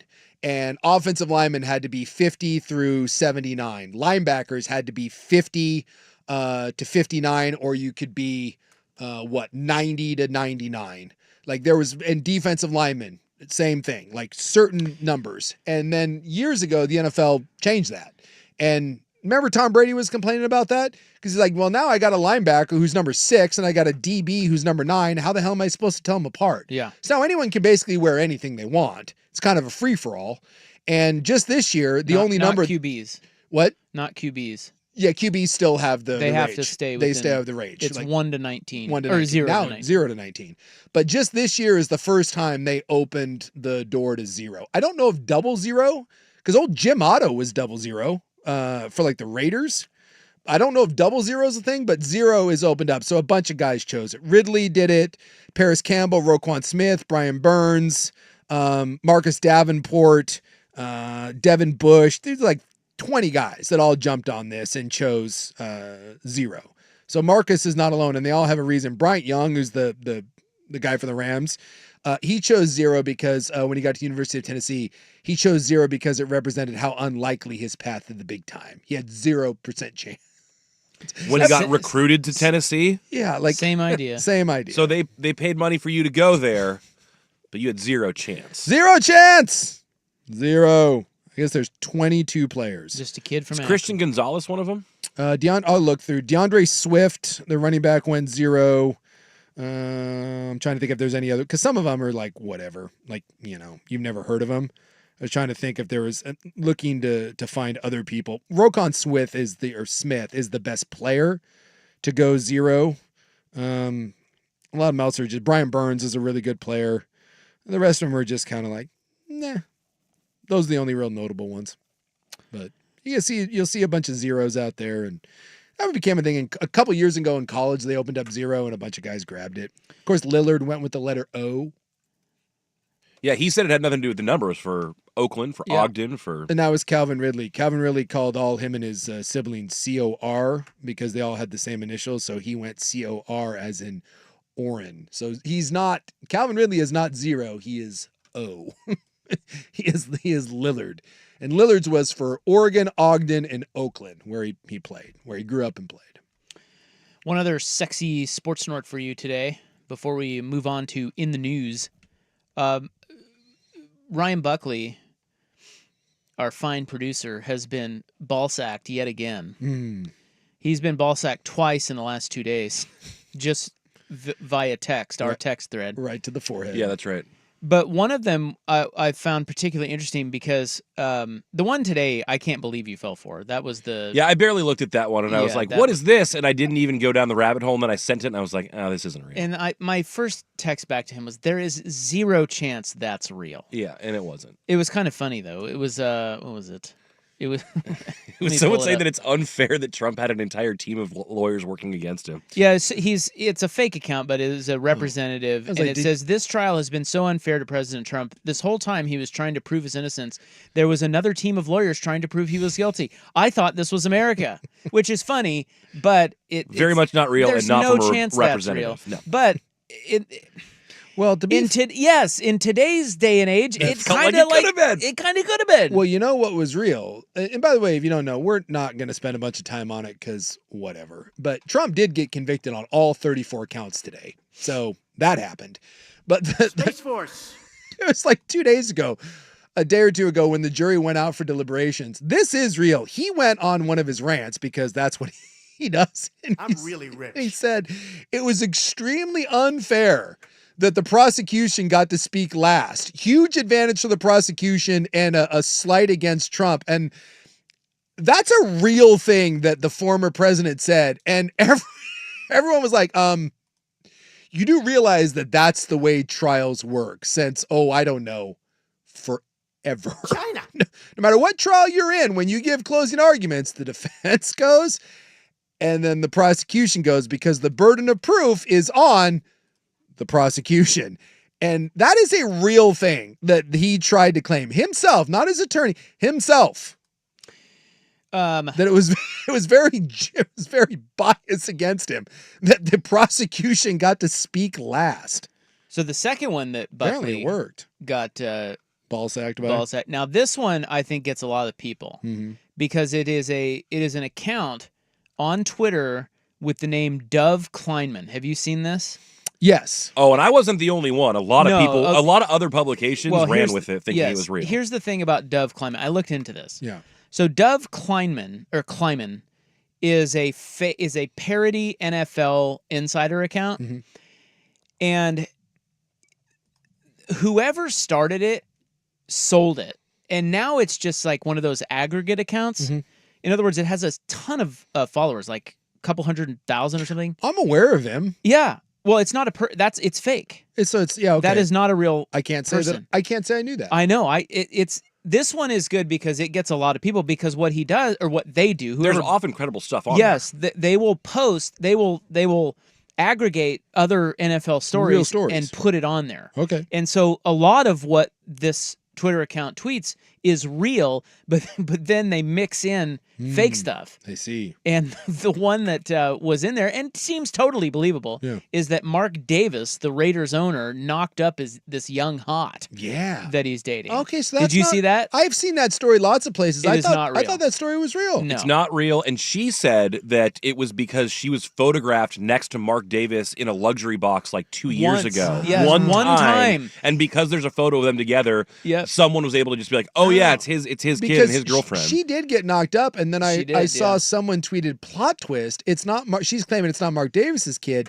It's another. It's an athlete. It's an athlete. Do you know who it is? Did you read who it is? I did. I saw and I don't remember because I don't care. Well, you shouldn't. Well, I just thought it was like, no offense, but I know. I was like, okay, she's stooping Mark Davis and she's stooping the athlete. First off, good for her. Get your bag, whatever. I just thought this was another one of the, the wags. And look, let's not act like if this were to be true, she's the only person sleeping with old rich guys for money and athletes for money and clout. Well, yeah, I mean, like I said, it was totally believable. Yeah. But Mark Davis had to come out and be like, yeah, no. And then she said, I was photographed with him one time and that's it. But the athlete that is her baby daddy is the great, or maybe not so great, Joey Gallo. Yeah, yes, that's what it was. Who just struck out again. I think that's basically all he does. And he's still playing. Money. Yeah. I think he's with the Nationals. Anyway. Got a home run there, didn't he? Yankee great. Joey Gallo. Texas Ranger great. Yeah. Joey Gallo. By the way, that girl is... she's hot. I believe she used to be a Seattle Seahawks cheerleader. Oh, really? Yeah. Like she's legit. That's big time. Should we go career stats? Joey Gallo. Sure. 2-time All-Star, 2-time Gold Glove. Okay. Yeah, he's got a hose in right field. Yep. So and he has played since 2015, so 10 years in the bigs. Okay. I think he has. Let's go career batting average. Oh God. 204. 195. Wow. Mm-hmm. He's the new age launch or strike out. That's right. He's got a lot of home runs. I would say home runs. He's probably over 200. Yeah, 202. 202. I like where you're going. What else we got? Should we go strikeouts? So he's played 10 years. He's played 10 years. Probably strikes out 200 times. I bet he has over 2,000 strikeouts. No, just 1250. Oh, okay. That's not bad. No, he doesn't strike. Well, like how many at bats? He did. It's not as many as you think. Yeah. But he did one year when he had 616 plate appearances, which is the most. He did strike out 213 times. He struck out 207, 196. But some of these he hasn't had that. Like some of his strikeout seasons, like he has 88 plate appearances and 110. When he plays, my man strikes out a lot. But I also bet you that he has made a butt ton of money. Which is no offense to her, but good for that gal. I'm gonna guess he's made over 100. He got a couple big deals. Yeah, I bet you he's doing fine. You think he's made over 100 million? No, 70 million. Let's look and see here. This year he's only making 5 this year. 5 million. Bum. Why even play? Exactly. What's he doing? Yeah, last one he signed a 1-year, $11 million contract. So he's done a lot of these 1-year kind of things. We're looking at $54 million and some change. Right. Not bad. Right. So him being back in the news because of this caused me to see an anecdote about Joey Gallo. When he was in high school, he threw a no-hitter and then that night took Greg Maddox's daughter to the prom. Wow. Yeah. Nice little day. Nice little day. Well, let me just say this to whoever the former Seahawk hot or whatever. Life's good for Joey Congratulations Gallo. For you and Joey Gallo and your soon-to-be well-taken care of child. So if you ever see a tweet from Dove Kleiman, be aware. Be skeptical. Be skeptical. There was who's the Bussin' with the Boys guy? Will Compton. Will got ball sacked by Dove, I think. And Will got all pissed and went on and that's how I think I first heard about this. Will went on a big unfollow Dove. Like, he went after him. I think it was something about baby Gronk. You know that little rat fat kid that's like his dad's like the worst human being on the planet is trying to promote him? Dove like was promoting baby Gronk and Compton like had enough. And he did a massive, like, everyone unfollow and block Dove Kleiman or Kleeman or whatever the hell it is. So that's how I heard about him. It is a fake account, although some of the stuff that appears on its timeline is kind of smart, real. Though. You post real things, and like you're throwing him a steady diet of fastballs, and people are like, oh, this is real. And then you snap off a 12-6 curveball, and Buck gets ball sacked. Takes it right in the trust cup. text messages from me is also the lesson. Right in the butt. Well, we know that Buckley just doesn't really vet stuff. No. He's just like, oh, look at this. Well, yep, no one pretty does. much like a child. Well, and this is what, like, don't we all do this? Like, my favorite is anytime someone, and again, either side, you can go find someone that hates Trump or someone that loves Trump. Same thing with Biden. And I do this all the time. And I'll meet someone, they'll be like, man, Joe Biden, it's Obama. And I'll ask, what policies do you hate? Well, I don't know, but he's Nancy Pelosi's a bitch. And you're like, well, what do they do that you hate? They're terrible. Like, ruining America. Yeah, like, can you give me one thing? Or like, I love Trump's policies. And you're like, okay, well, what policy do you like? America. Well, he stands up for the everyman. You're like, that's not a policy. Like, do you like what, and that's fine. Like, do you like his oil energy policy? Do you like his, the America? It's like, no one vets anything. You just, you're like, oh, I saw a report that Trump's great for America and that Pelosi's a bitch. And that's all I care about. No one vets anything anymore. We're just cruising through the highway, the super highway, and you just grab little things. You're like, oh, I read this, and so it's true. Speak for yourself. As the esteemed host of this program, I try to vet most things. Not that we haven't been ball sacked here. We have. Yeah. It does happen. The Ferentz one ball sacked us.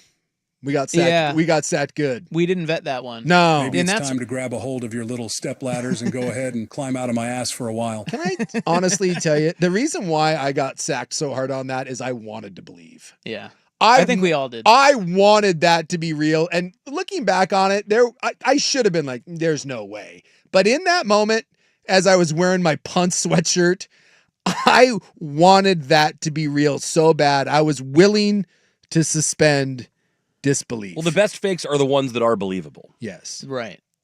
And by the way, someone has climb out of my ass for a while. Astutely pointed out, they're like, dude, Gallo's got to have lots of babies out there. Joey Gallo shirtless? Dude, that guy is a bohunk. Not only is Joey Gallo, type in Joey Gallo shirtless. I guess for one Halloween, he went as like a Chip and Dale stripper. Dude, that dude's a unit. Not only does he have $54 million, but he's kind of a oily bohunk. Isn't he really tall? Yeah, he's a big 6'8" or yeah, something? big. I don't know if he's 6'8", but he's a big strapping guy. Probably hung like a horse. I think what we've learned here is that life is very, very good for 195 hitting Joey Gallo. All right. Well, a couple sports snorts for you there.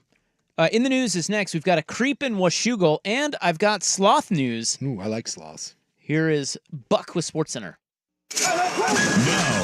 Now, from the Fan Sports Desk, a SportsCenter update on 1080 The Fan.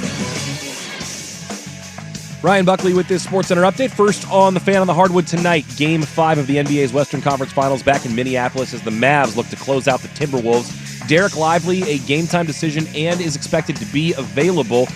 Everyone else is expected to play as well. Tip-off at 5:30 on TNT. The Wolves favored by 4.5. Over on the ice, a pivotal Game 5 in a deadlocked series between the Rangers and the Panthers. Puck drops tonight at Madison Square Garden at 5 o'clock over on ESPN. Up in Seattle, the M's tried to complete the sweep of the Astros today, but they fall short. They lose 4-0, snapping their 4-game winning streak. On the gridiron, a number of TV networks announcing college football kickoff times today, including the first 3 games for the Oregon Ducks. They'll kick off their opener against Idaho at 4:30 on the Big Ten Network. The Ducks host Boise State the following week at 7 o'clock on Peacock. And the game against Oregon State will come your way at 12:30 on September 14th on Fox. More sports scores and stories in 30 minutes. I'm Ryan Buckley at the 1080 The Fan Sports Desk. Listen live or on demand on the Odyssey app, the Fan's desktop player, or tell your smart speaker to play 1080 The Fan. The Fan is live on YouTube and Twitch. And now, Window Nation brings you on-demand videos. Watch Window Nation's window into 1080 The Fan. Hey, I'm Brett Podolsky, co-founder of The Farmer's Dog. We make fresh food for dogs. We started the company when we saw what a huge difference it made in my own dog, Jada, when she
healthcare systems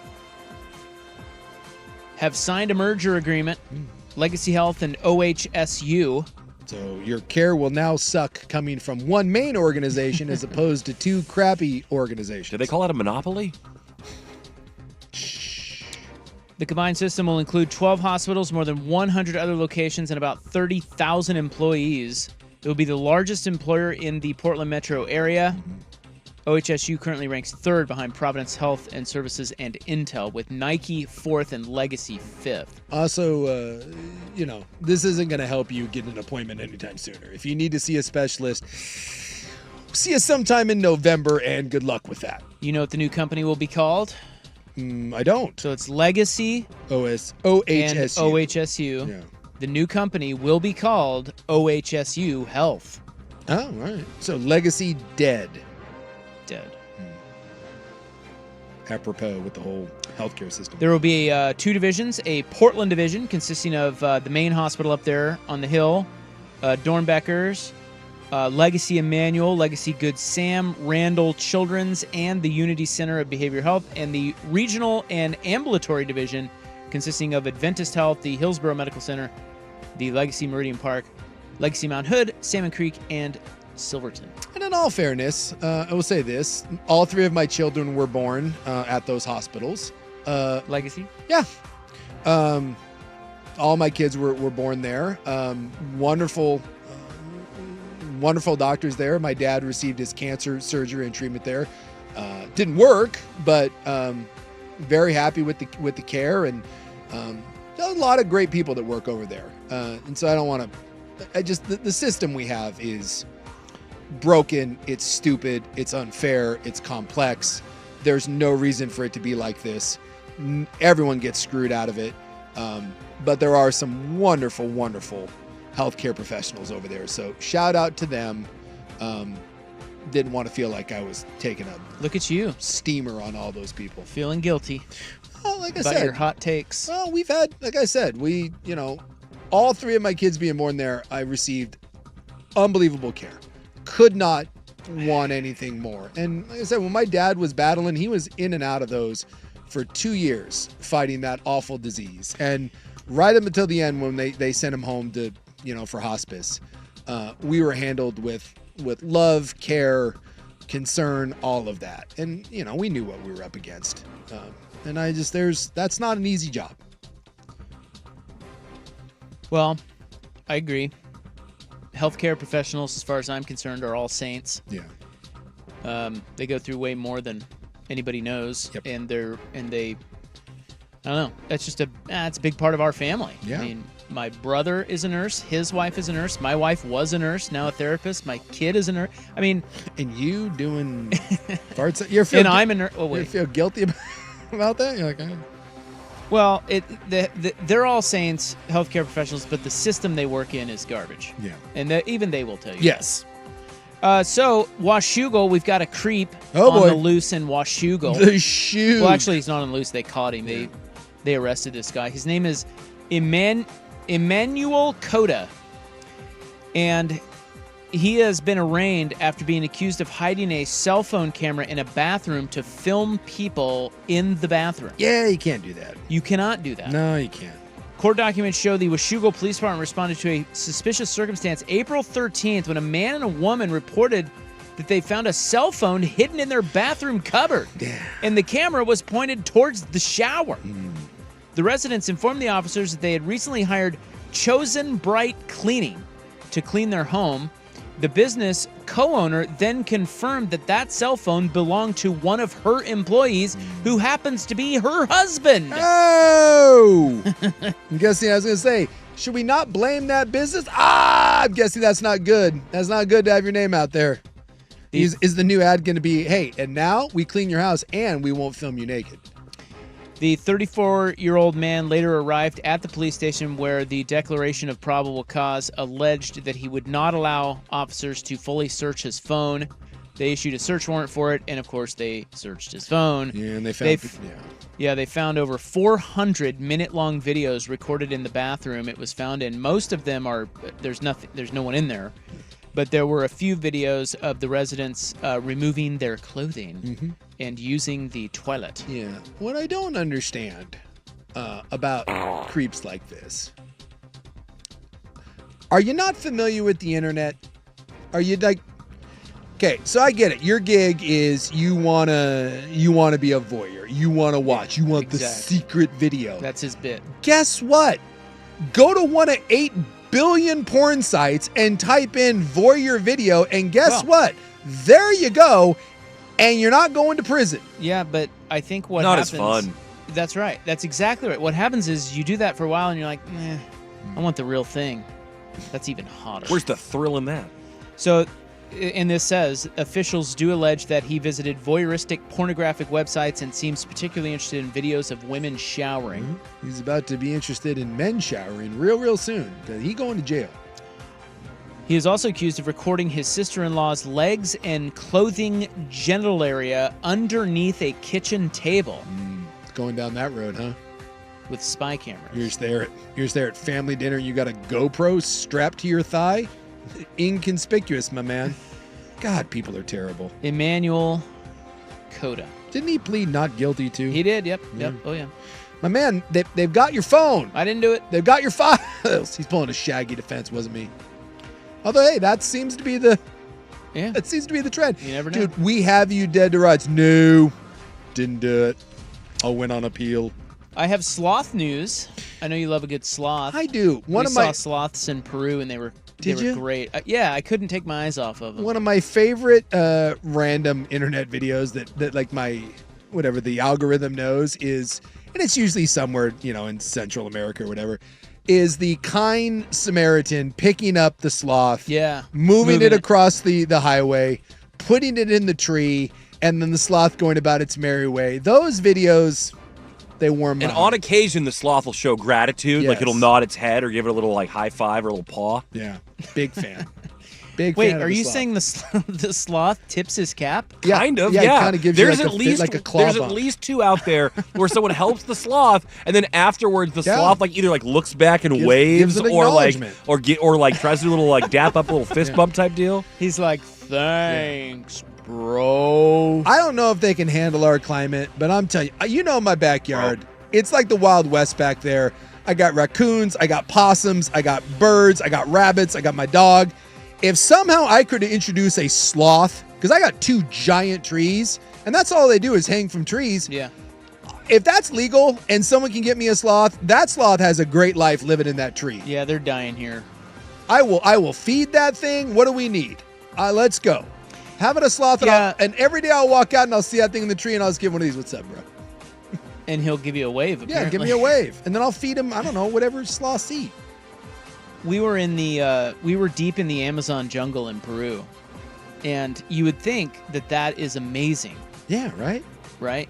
And it is. You're about to poo-poo on it. It is amazing, but it's not like anacondas and black panthers are just in it, hanging around. Like it's a lot of trees. It's a lot of trees and a lot of sounds.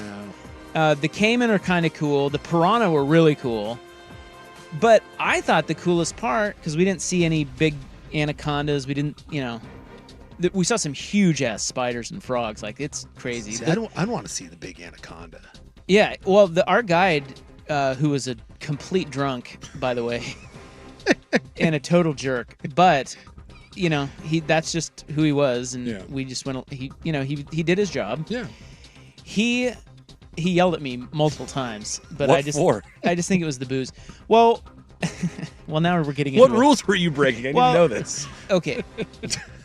Trying to pet the sloths? The main thing that pissed him off was at the end of this excursion with him, he gets assigned to us, and he's shown us around for a couple days. We did a night hike, and by the way, one of the coolest things about the Amazon jungle are the sounds at night. I bet, dude, it's unbelievable. Isn't that kind of I recorded it. I'd have some fear pee though. Like, oh, it's loud. Jungle at night? You're like, what are these things? I recorded it, but everything got wiped off my phone. Something happened with my phone while I was over there. I never got it back. But too many shower videos. He at the end of it, he takes you out to see the pink dolphins. Have you heard of the pink dolphins? Yes, I've heard of the pink There dolphins. are pink dolphins. Yeah. They're beautiful. It's like based on their diet, right? Same thing like flamingos. Something like that. They're out there, and this is the big crescendo to the whole bit. Yeah. And he takes us out there in his boat, and he's doing his spiel, all slurry, and I think I hit my kid or something in the shoulder. I'm like, look, there's one right there. Like his one breached. And he didn't like that. He hated it. He was so mad about that. He's like, can you not wait until I'm done? Because you interrupted him? Yes. Yeah, he was just a jerk. Sorry that you're seeing this magical thing. Dude, he was a drunk. He would show up late every morning with a half-full Coke bottle that he just reeking of booze. Oh, yeah, it was rum in there. Or I'm sure it was rum or something. But anyway, what was I... Why was I telling you that? He was yelling at you. He was pissed. Yeah, but the sloths. Oh, the sloths were kind of the coolest part.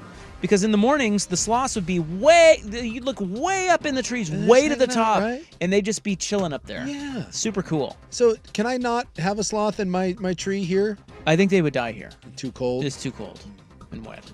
If I got They're not stupid. If I got like a heater, put it up in my tree. Oh, I know. I have to tell you the sloth news. Yes, I'm teasing we sloth. Never got to I the never sloth even news. told you about the sloth. Yes. Oh, well, now I have to break. Okay. Sloth news next on The Fan. What's your opinion? It's thick, it's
Oh, yeah. This is our zoo. Our zoo. But Sorry, I don't know why I was thinking Seattle. Well, they have a rainforest area, so I think it's temperature controlled. Oh, damn it.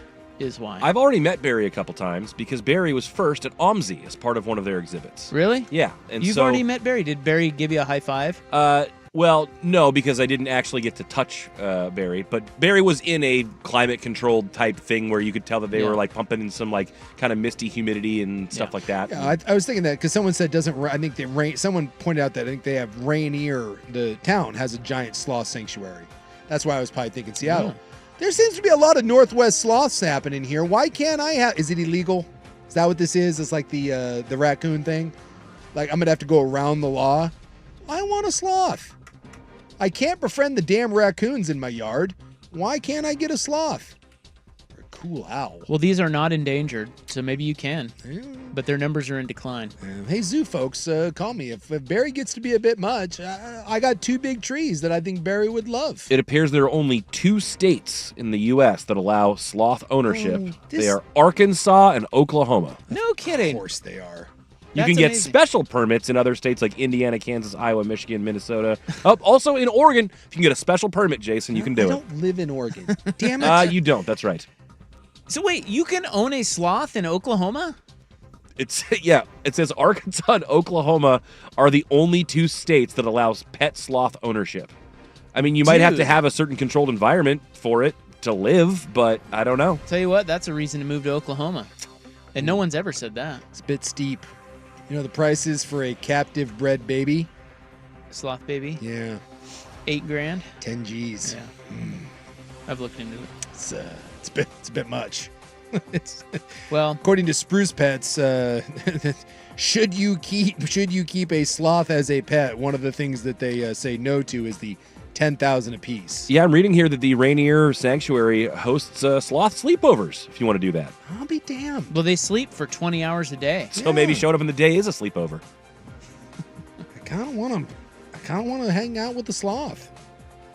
Well, you can go see Barry at the Oregon Zoo. All right. There is in the news for May 30, 2024. The Hot 5 at 5 is next. I've got the latest on Infali Dante. The Big Ten and its TV partners have announced start times for the first 3 Duck football games. Oh, and we now know who's going to be on Hard Knocks Yes. this year. We got some football news. So all of that is next. It's 5:03 on The Fan. Feels like a good day.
someone? Do you hear me? Primetime is your source for the best in local, regional, and national sports. Go ahead and clap.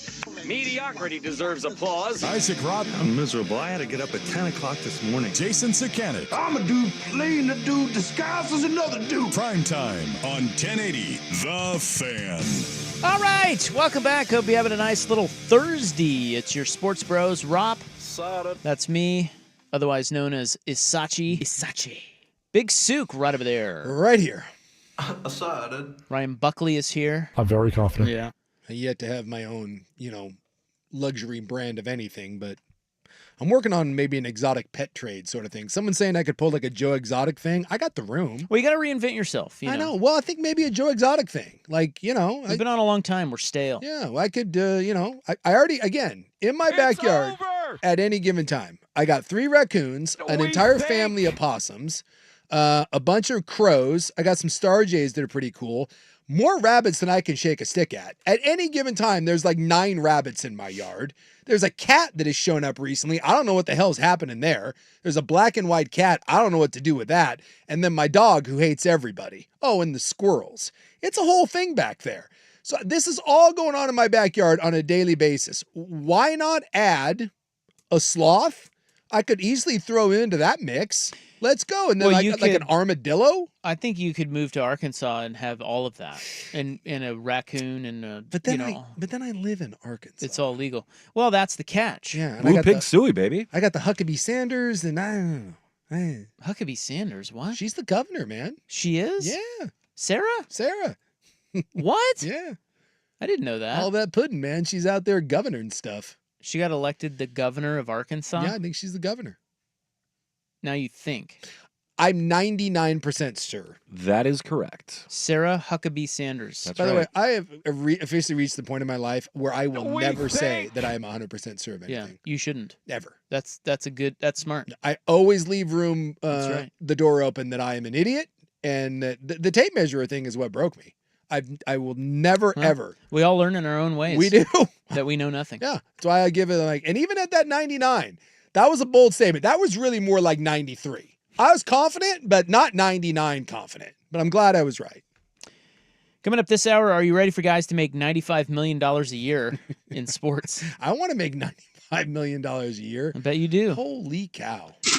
We also have some fun with sports audio. We have some great non-sports audio in the club, a Michigan man pulling the unthinkable. And there's also some other audio that I was told about that I think we have. Jeff Russ was telling me about this. I have not heard this, but it's the woman... We have this. The bachelorette party thing? Yep. This is real. And if you ever want to know how... It seems like they're doing bits. I don't think so. Man. If you ever want to know how ignorant and dumb, and I guess dumb's not a good word. Ignorant's a good word. Oblivious, and what customer service people have to deal with, I give you this woman. Well, we have 2 walks of life then where people are oblivious because Isaac wanted me to pull another one for today. For that very reason. I can't believe that happened. That just happened. I once saw a man at Walmart. It's amazing audio. Returning a shirt that he was wearing.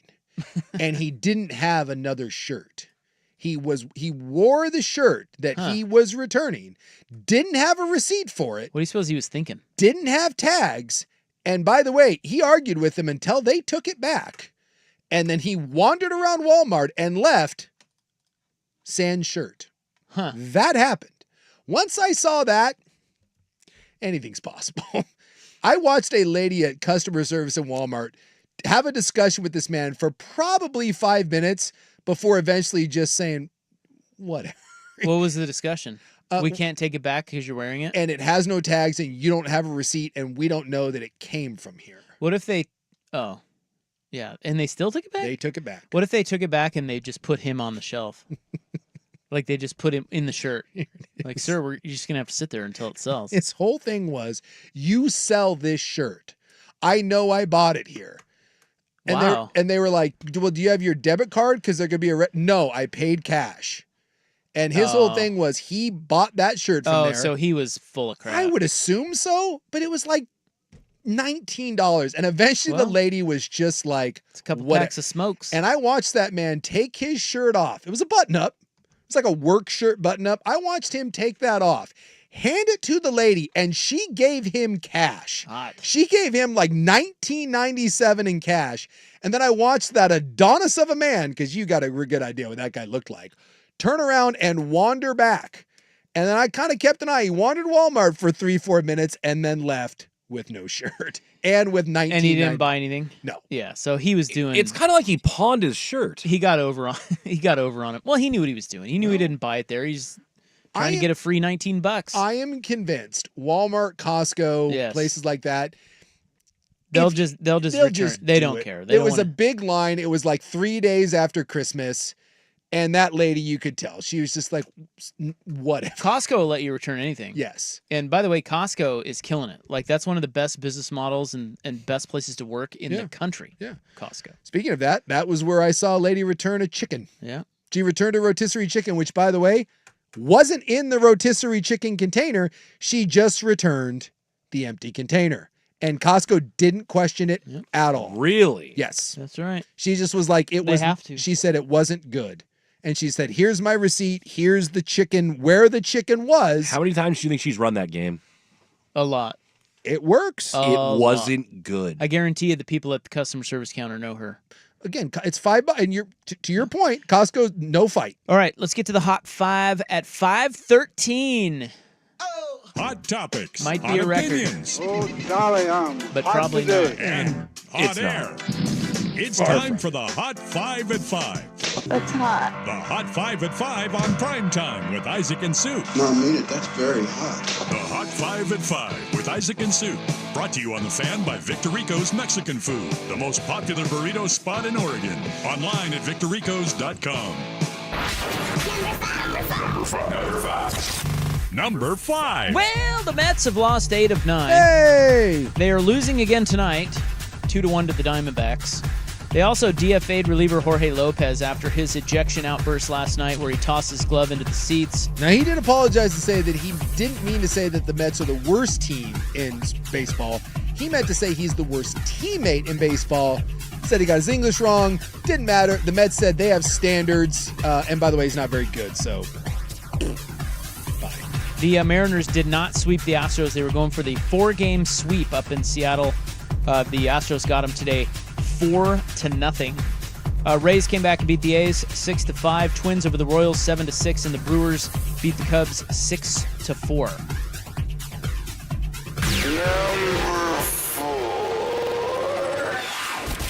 Number 4. Duck Center and Folly Dante denied a hardship waiver by the NCAA for another year of eligibility. Oregon says it will appeal. Jay Billis pointing out Dante has played 2 full seasons less than North Carolina's Armando Bacot due to injury, yet he is denied. Yeah, very weird. Billis is... I would be surprised if Jay Billis ends up dead. The NCAA just, like, awesome. Yes. Charlie Baker kneecaps him. Yeah. He does like to speak out against the NCAA. He hates the NCAA. And by the way, the NCAA is just getting their ass handed to him. All Dante needs to do is just sue. He's also one of the few basketball analysts who's also a lawyer. Yeah. Again, just sue. Anytime you sue the NCAA, they'll just be like, fine, here. Arizona gets Caleb Love back. He withdraws his name from consideration for the NBA draft. So that'll be good for them next year. Yeah. In the Big 12. That's going to be cool. Look, as a Big 12 basketball guy... The Big 12 yes, is bananas. Big 12 basketball is going to be awesome. Adding Arizona. Well, and they added what? Houston as well. And well, Houston's been in there. Was Houston? Last year Houston was already in there, right? That was the first year. Yeah, so you got Houston, Kansas, Iowa State, BYU, Arizona. We don't have the Pope anymore. Colorado. Dolphins receiver Jalen Waddle gets an $85 million extension. Ew. 3 years. 76 of that guaranteed. That puts him third most for receivers behind A.J. Brown and Amon-Ra St. Brown. I wonder if there's a bubble coming on receivers. There's a lot of good ones that come out every year, and they are getting spendy.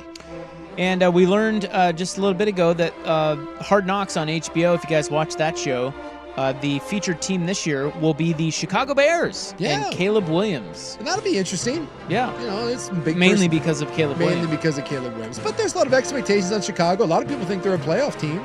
They won 7 games last year with that crappy-ass team. So, they made improvements. I will watch that. I will think that is interesting.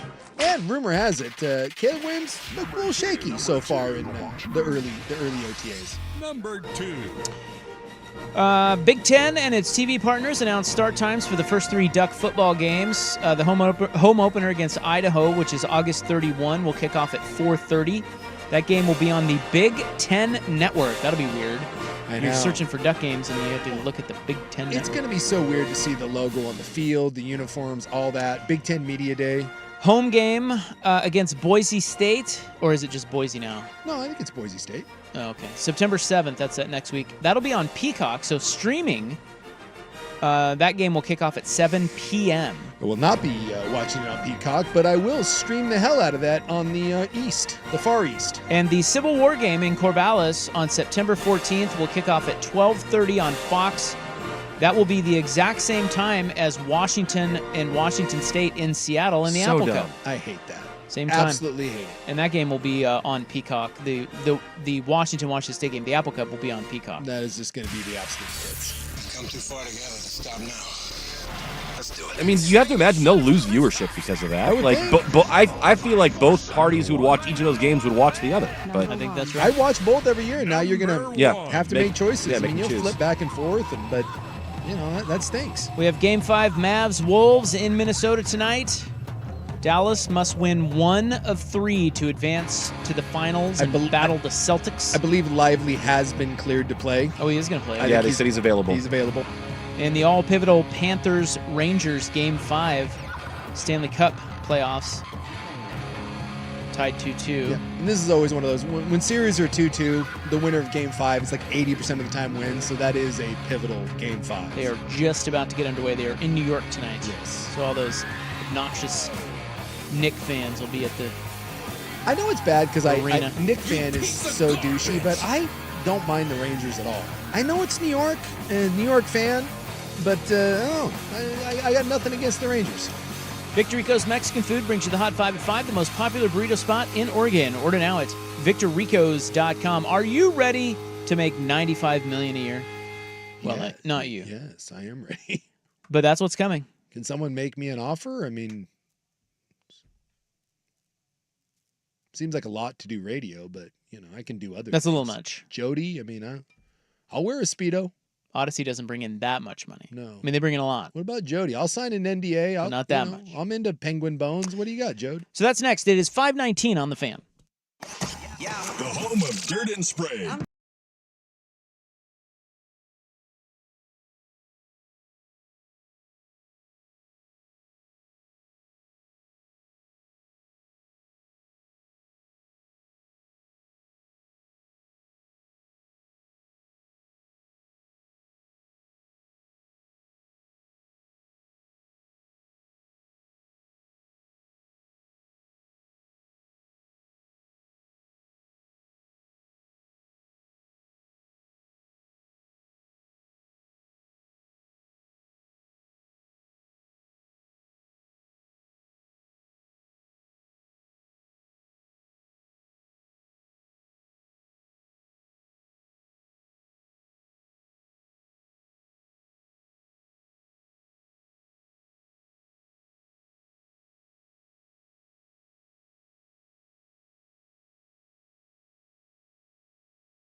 Probably. Well, maybe not. We don't really have HR here, but well, it depends what it is. It's not good. But that is very it's tame. Very mundane. I was just pointing out that one of the better Ranger players that me and Buck had discussed earlier about the Swedish guy who doesn't appear to be the Swedish guy who's the least Swedish guy of all time, and he's a really good player, has no points. And the goalie for the Panthers, Big Bob, does have one. It was the most innocent hot mic situation. Buck did frantically wave his arms, though, like, no! Because I hit the on button as opposed to the talk back button. Yeah. And that's easy to do, although they're right next to each other, but they're two separate sizes. Can I tell you that my problem, I went no look. Yeah, the no look. I went no look magic. I looked at Buck with eye contact, and then I reached out to hit the button. I went no looksies, and that's on me. It's like you tried to grab the taser and instead you got the gun. Bingo. That happened. Are you kidding me? No, I'm not kidding. Some fun numbers. This from Keith Smith, NBA scribe. Mm-hmm. He writes, the NBA getting $7 billion per year for media rights will likely lock in 10% cap growth. That's the max the cap can go up. Yeah. Per season starting in 2025-26. Okay. If this happens, the cap will top $200 million in the 2028-29 season. God, it's good to be an NBA player. Because it's a percent. The max contracts are a percentage of the cap. A 35% max salary that year projects to be $72 million. The fifth-year salary on that max deal will be $95 million per year. One basketball player $90 million will make $95 million. And you now know why the NBA players and everyone else get pissed and hate the NBA players, because they're soft as baby crap and they will soon to make $90 million a year. And that's all guaranteed. It'll probably be Luka. They get it no matter what. Yeah, Luka for sure. Sounds like he would be maybe the first one in line to get it. Yeah, like when they were laying it out of where the extensions will lie. And again, in order to get the 35%, you have to meet metrics. You have to be all NBA, things like that. Well, obviously Luka doesn't have a problem with that. And they're saying now under this new CBA, where if you get to the first and the second apron of the luxury tax, it really restricts you and how you build your team.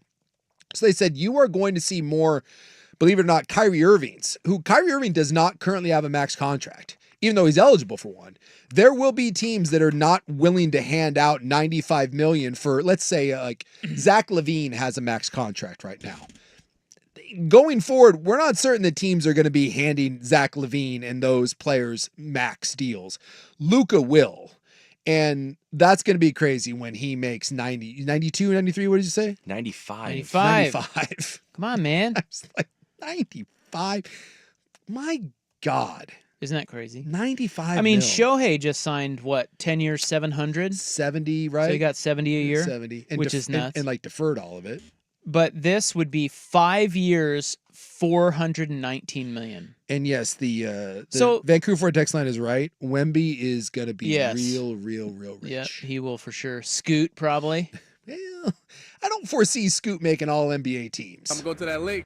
Sorry, Scoot. But 5 years, $419 million. So Ohtani, think about this. Ohtani, who pitches and hits at a Cy Young and MVP level. Yeah.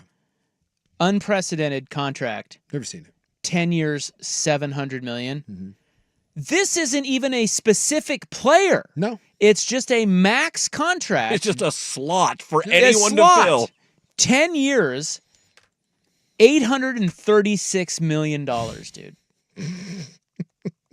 I just took it times two. It's only a 5-year length, right? Yeah. But I'm just saying that to put it in comparison to Ohtani, who signed a 10-year deal, 10 years, $836 million. So would you care to guess, I'm looking here, there are roughly 24 players in the NBA with supermax deals, which is what these will be. How many? 24? 24. Wow. They have supermax deals. That's more than I thought. Yeah. There's quite a few. And that's why they're saying some of this. Yeah, that's going to get chopped up. Some of this is starting to go down, right?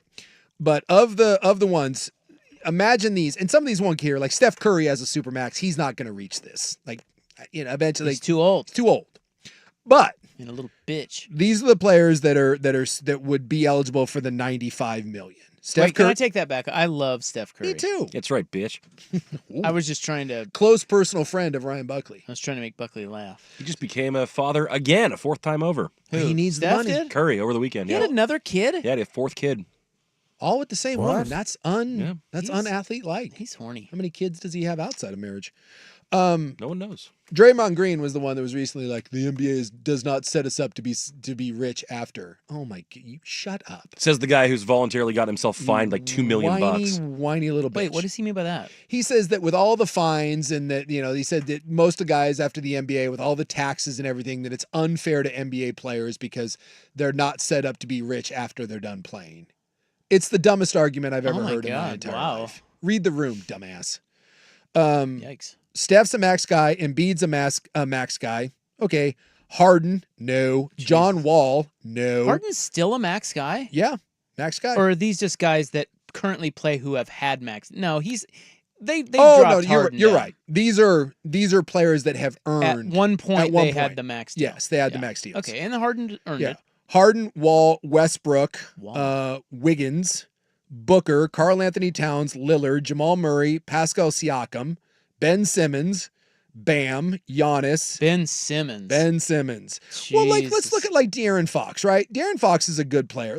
Are you serious? You're gonna give that guy you're gonna give De'Aaron Fox $95 million? Well, see, I think he's maybe one that, like you're saying, you're gonna give won't get that. Yeah, Siakam is a nice, but $95 million? Come on. Ben Simmons is the worst one on there. Oh, yeah, hands down.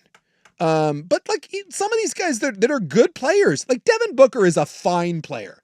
Devin Booker is underrated. Devin Booker is not worth $95 million a year. Far from it.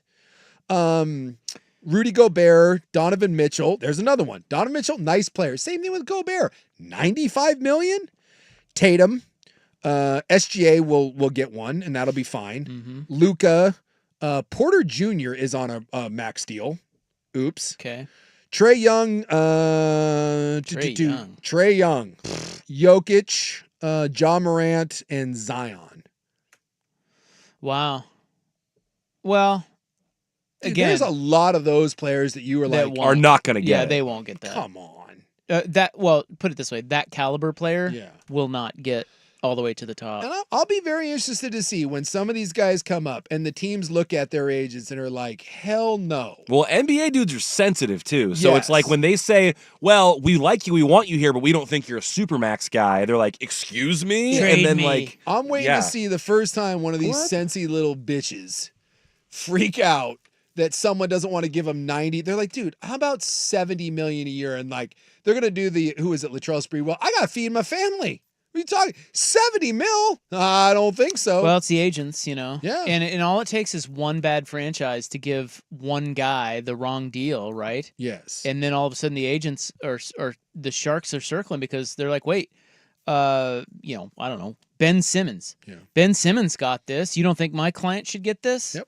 Look at these numbers. That's really how it works. So one dumb franchise can screw it up for everybody. Yeah, it's going to get real. The next handful of years with the new CBA are going to be interesting. I'm going to make a prediction right now. Mm-hmm. I have a prediction live on the radio. This is hot sports talk at its finest right here, guys. There will be talk of collusion in the NBA in the next 5 years. 100%. There wasn't baseball a number of years ago. Remember when all those guys, 100%, like the JD Martinez's of the world, and there's still some of that, we went into this offseason, you got all-stars that don't have contracts. Yeah. So they're gonna the franchises are gonna be like, look, no, let's all band together on this one. At some point, guys, we gotta say enough's enough. Well, there's another one. Jaylen Brown and Jason Tatum are both really good players, and they're part of a great team, and they're gonna win an NBA title this year, probably. Jason Tatum or Jaylen Brown? Together, you would have to pay each one of those guys because they made all NBA teams. You would have to pay each one of those $190 million a year for two.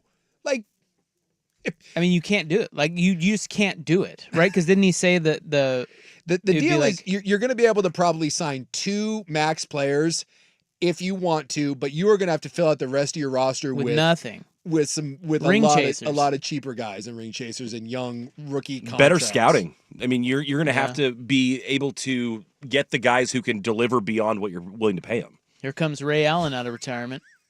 He can still shoot the 3. Tim Legler warming up. He's like, let's go.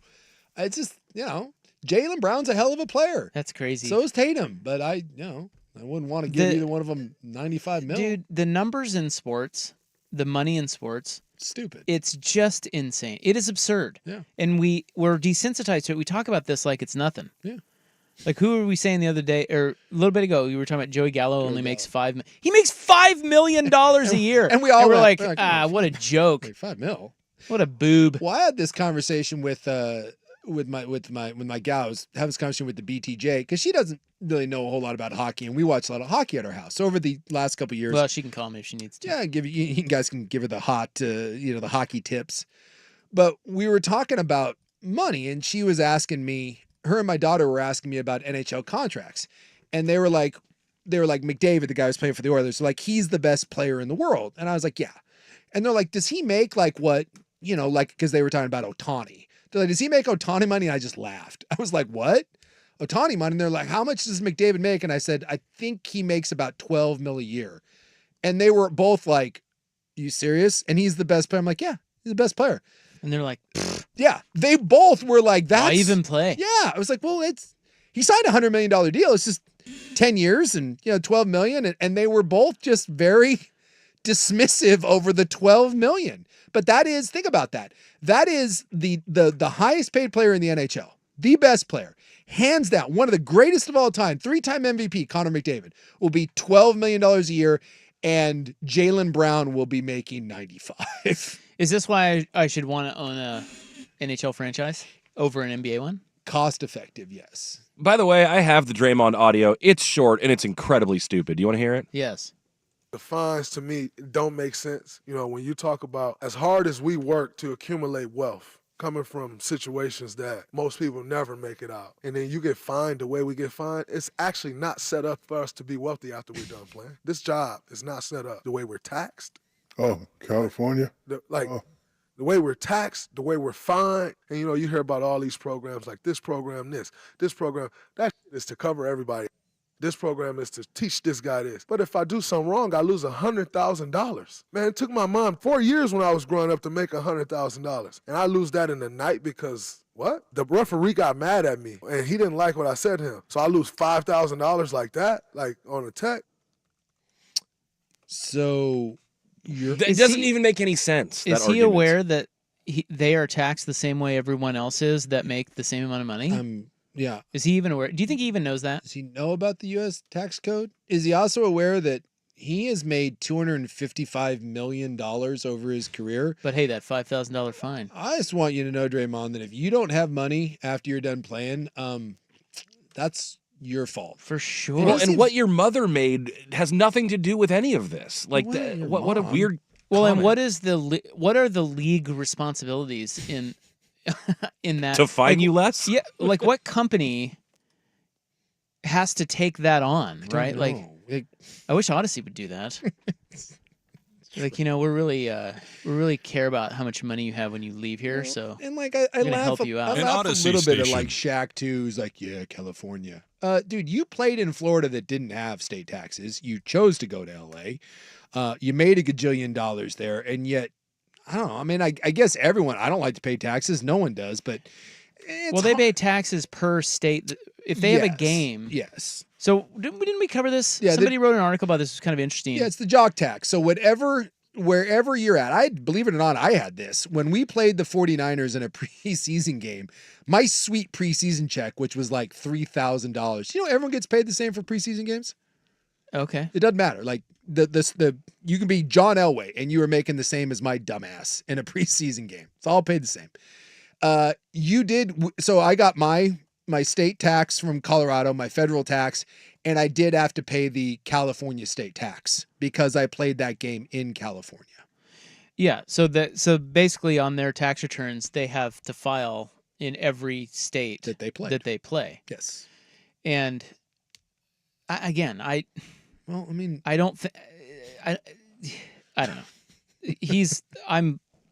He blows me. I can't stand him, by the way. Somebody said this the other night. He was on, he's been on Inside the NBA some. Yeah. He absolutely kills the show vibe. Couldn't agree more. He does not fit in with their natural chemistry and kind of, it just doesn't work. He might work with other guys that are his peers, but like with him being with guys who already have a good chemistry, it's not working well. It's just hard when you make $255 million and you're talking about not being, and I know it's not just him, there's other guys, but boy, you really just, again, read the room. Like, we're not being set up for wealth. They're the one paying you the millions of dollars. Millions upon millions of dollars. Yeah, go try something else. All right, fine, leave the NBA. Yeah, you don't think they do a good enough job setting you up? What else are you going to go do, dude? How are you going to go make $250 million? And leagues really do try their best to offer people, and some of it is, we've talked about this, some of the people that come into these leagues, they're just set up for failure. They're not educated. They come from poor backgrounds. They don't have the right people around them. But I promise you, every team, especially high-profile rookies, they give them if you just shut up and listen, they give you financial advice. The NFL sends people in. There are people in every team that work with you to stow away money and set up retirement accounts and be smart about it. And if you don't take advantage of that, and I understand it's hard because some people are illiterate when it comes to finances and they're too young to realize it before it's too late. But I promise you, there is more help in professional sports to help you financially than in any other facet of life. There is no other job that makes it more of their mission to make sure that you are financially good after you leave than professional sports. So to stand up there and say that the NBA is not set up for you to be wealthy after you're done playing is one of the most, and I will stand here and tell it to your face. You're a great debater. You can't make 1 point of any other profession that does as much to try to help you in financial literacy. That is one of the dumbest things you will ever hear an athlete say. Yeah, you're right about the sports. The leagues do They actually try. have services for these guys. At the same time, and I think the thing here is that they don't all make the same amount of money. No. Right? Like so some guy who gets a cup of coffee in the NBA, all that stuff matters, and I get kind of what Draymond's maybe saying. Yeah. But anytime you make you made $250 million. Yes. It doesn't matter. Anyone who makes that kind of money, you're wealthy, period, and should stay that way. Yeah. And if you don't, that is 100% on you. Yes. I mean, that's insane money. Yep. When you as a rookie in any league you go in, one of the first things you have to do is they sit down with you as a league and talk to you about financial things and agents and savings accounts and all these things and investments and how to handle family members. They have seminars and there's hotlines. You have an NFL PA card, and on the back of it, there's a number you can call to find a list of league-approved financial advisors and league-approved. It is laid out for you. And even in college, they try to help you. Most big-time programs try to lay you out a path for success. I know Oregon players talk a lot about this, that they talk to players about what to do after football, setting yourself up for success, whether you play in the NFL or not. They are so babied. And if you don't take advantage of that, you're getting sympathy from no one at this point. No one. All right, we got a break. Fun with sports audio coming up if we have time. I have to put that disclaimer on it because we're way over. Let's go to Buck with Sports Center. Now,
Ball sacked.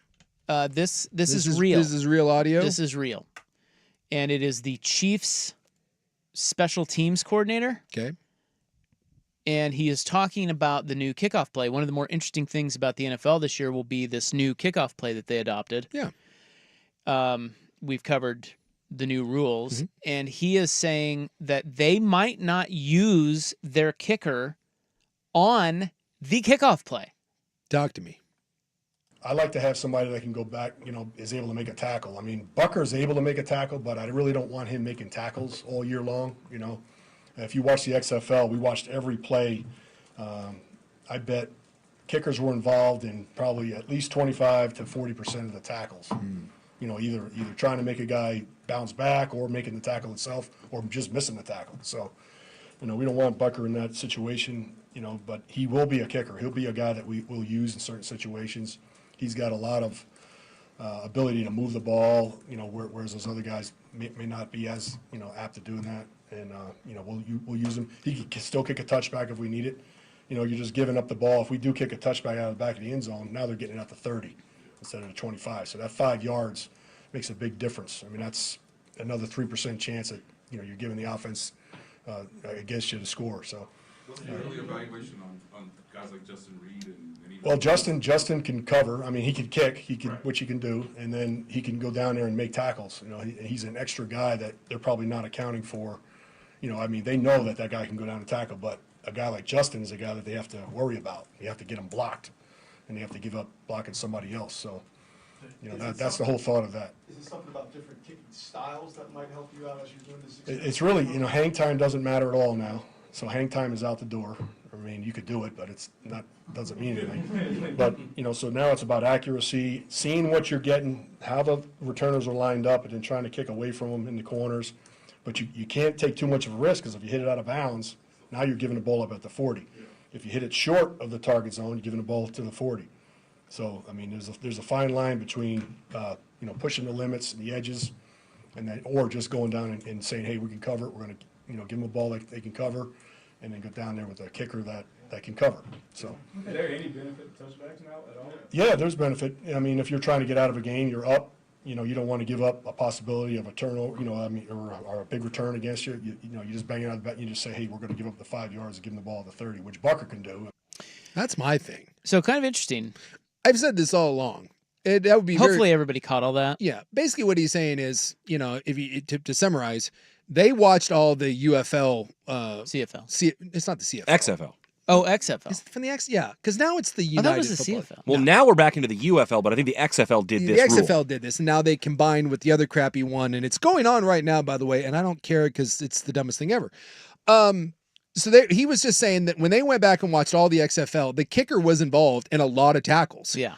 And he's like, you don't want to get Bucker hurt. You can't have Bucker out there trying to make tackles and get some sort of thigh bruise, and then you need him to kick a game-winning field goal. So he's like, hey, we may find someone else that can just kick the ball. Well, the guy they're talking about, Justin Reed, he filled in for Bucker when he got hurt last year, and he even, I think, attempted a PAT to see if he could do it and kicked off a couple times. So they're like, wait a second, we can put like a safety in there that'll do the same thing? As long as he can get it in the landing zone. Yeah. I've said all along, because by the way, if this doesn't work out, they'll just do away with it, right?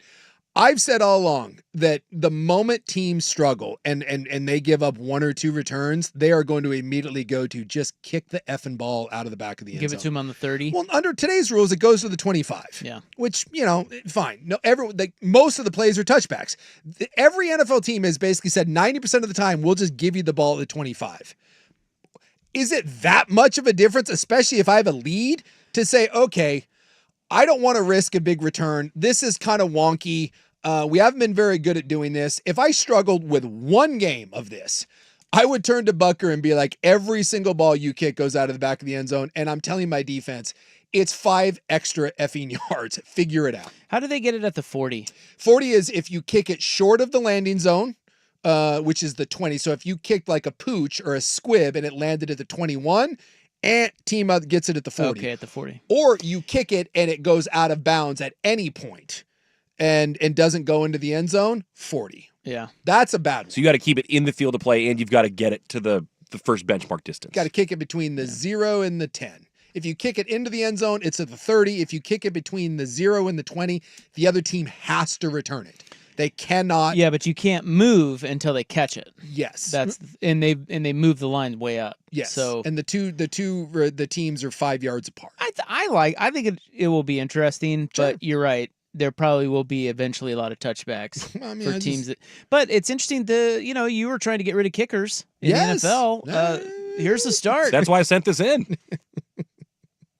Except we're now kickers are so valuable we can't risk them on not returns. all of them, but he is. He's somewhere really Martin Gramatica is fuming. Wants to make that tackle. Look, it is a valid point. You cannot have your kicker going down and being involved in these scrums. Not at the rate they're talking about, 25 to 40%. No, you're just asking. And kickers, and they're not going to carry two, right? I wouldn't think so. I mean, rosters are so limited as it is. This is one of the things where some of the teams are like, dude, you've got to expand our rosters by 5 or 6 because we're going to need to find some specialists here. As much as I give kickers crap, this is where I will defend them. It's the same thing as baseball pitchers. You can have a left tackle who's out there playing on a partially torn ACL, a labrum that is all but gone, and a bad back, and he can gut out that game at left tackle. If you have a kicker that has a sprained ankle, he can't kick. It's a specialized thing. Like if a pitcher gets a blister on his hand, he's screwed. And I know it's such a small candy-ass blister, but you can't hold the ball. And you can't have your kickers out there dealing with thigh bruises and getting kicked and stepped on and twisted ankles. They're too valuable in the current state of the game. It's a valid point that guy's making. Yeah. And I've never thought about it because I refuse to watch the XFL or the UFL or anything that isn't the NFL. They'll probably train some guys on their team that can tackle to just kick the ball inside the 20. Yeah. Yeah, I mean, got a lot of great athletes and just be like, hey, we're going to spend an offseason working on this. And it wouldn't shock me if now, because a lot of the special teams guys, right, it's your 8th DB, right? It's people like that. It's your 7th receiver. Wouldn't shock me one bit if when making rosters, if you are going to be that last DB, that last linebacker, that last receiver, it is going to behoove you to be able to kick the ball at the 10. It doesn't have to be perfect. We just need you to kick the ball with some height underneath it and get it inside the 10. And if you can do that and you're a cover guy, it's going to be a huge feather in your cap to make rosters. Like having a lineman who can also long snap or something like that? Kick the ball, you little swing bitch. Tackles. People forget that most of the time you make the back half of the roster, it's not because you can play corner and it's not because you can play left guard. It's because that you can play all 5 positions on the O-line, and as a corner, you can play all the special teams. You make those teams based on your special teams ability, and this may just be another feather in the cap of those guys that can do both. And there's a lot of high school kids right now probably that their dads and coaches are like, well, start working on our kickoff, son. All right, coming up next, Cool Hot Sports Talk on The Fan. It's time for a Ducks Report, the inside story on Oregon athletics, brought to you by Mods PDX. The future of building is here. Well, we learned today the Civil War will kick off at 12:30 on Fox. That game is in Corvallis this year. We back to calling it that? Well, we call it that. Sure. Yeah, they can call it whatever the hell they want. Yeah, Guess what? It's the Civil War. Look, they can get rid of the Civil War name, but if they're going to do that, give us a new name. Yeah. Well, to be honestly, Twitter gave me X, and I still call it Twitter. So fair point. Get bent. That's right. All right. That game's at 12:30 on September 14th. On Fox, yeah. Same time as the Apple Cup. That's the part of it I do not like at all. Mods PDX, the future of building is here. It's back, and it's sure to sell out fast.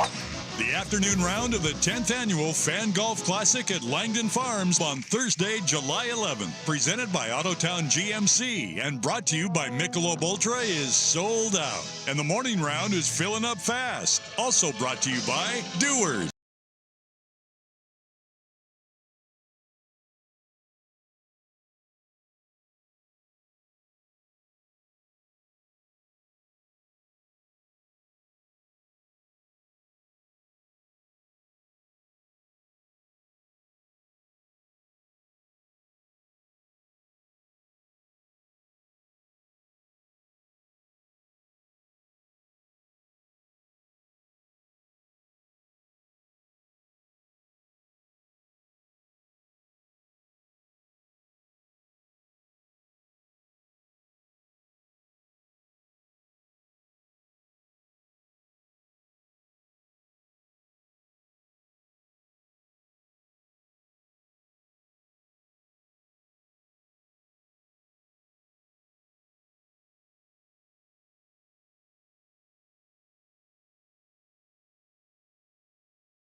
Mavericks, Timberwolves, Luka only has 20.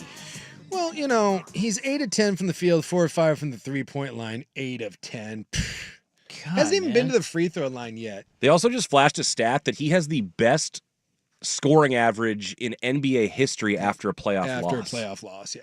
34 points. So he's a game. on pace for over 80. Correct. It's nice. Tonight. It's a nice little clip. Let's see if he does it. There. He was listed, I think, as questionable for the game too, because of course he is. Yeah, he's pretty whiny. He is very, very whiny, and I love that he's the new NBA. The new NBA. The fat dad bod is in.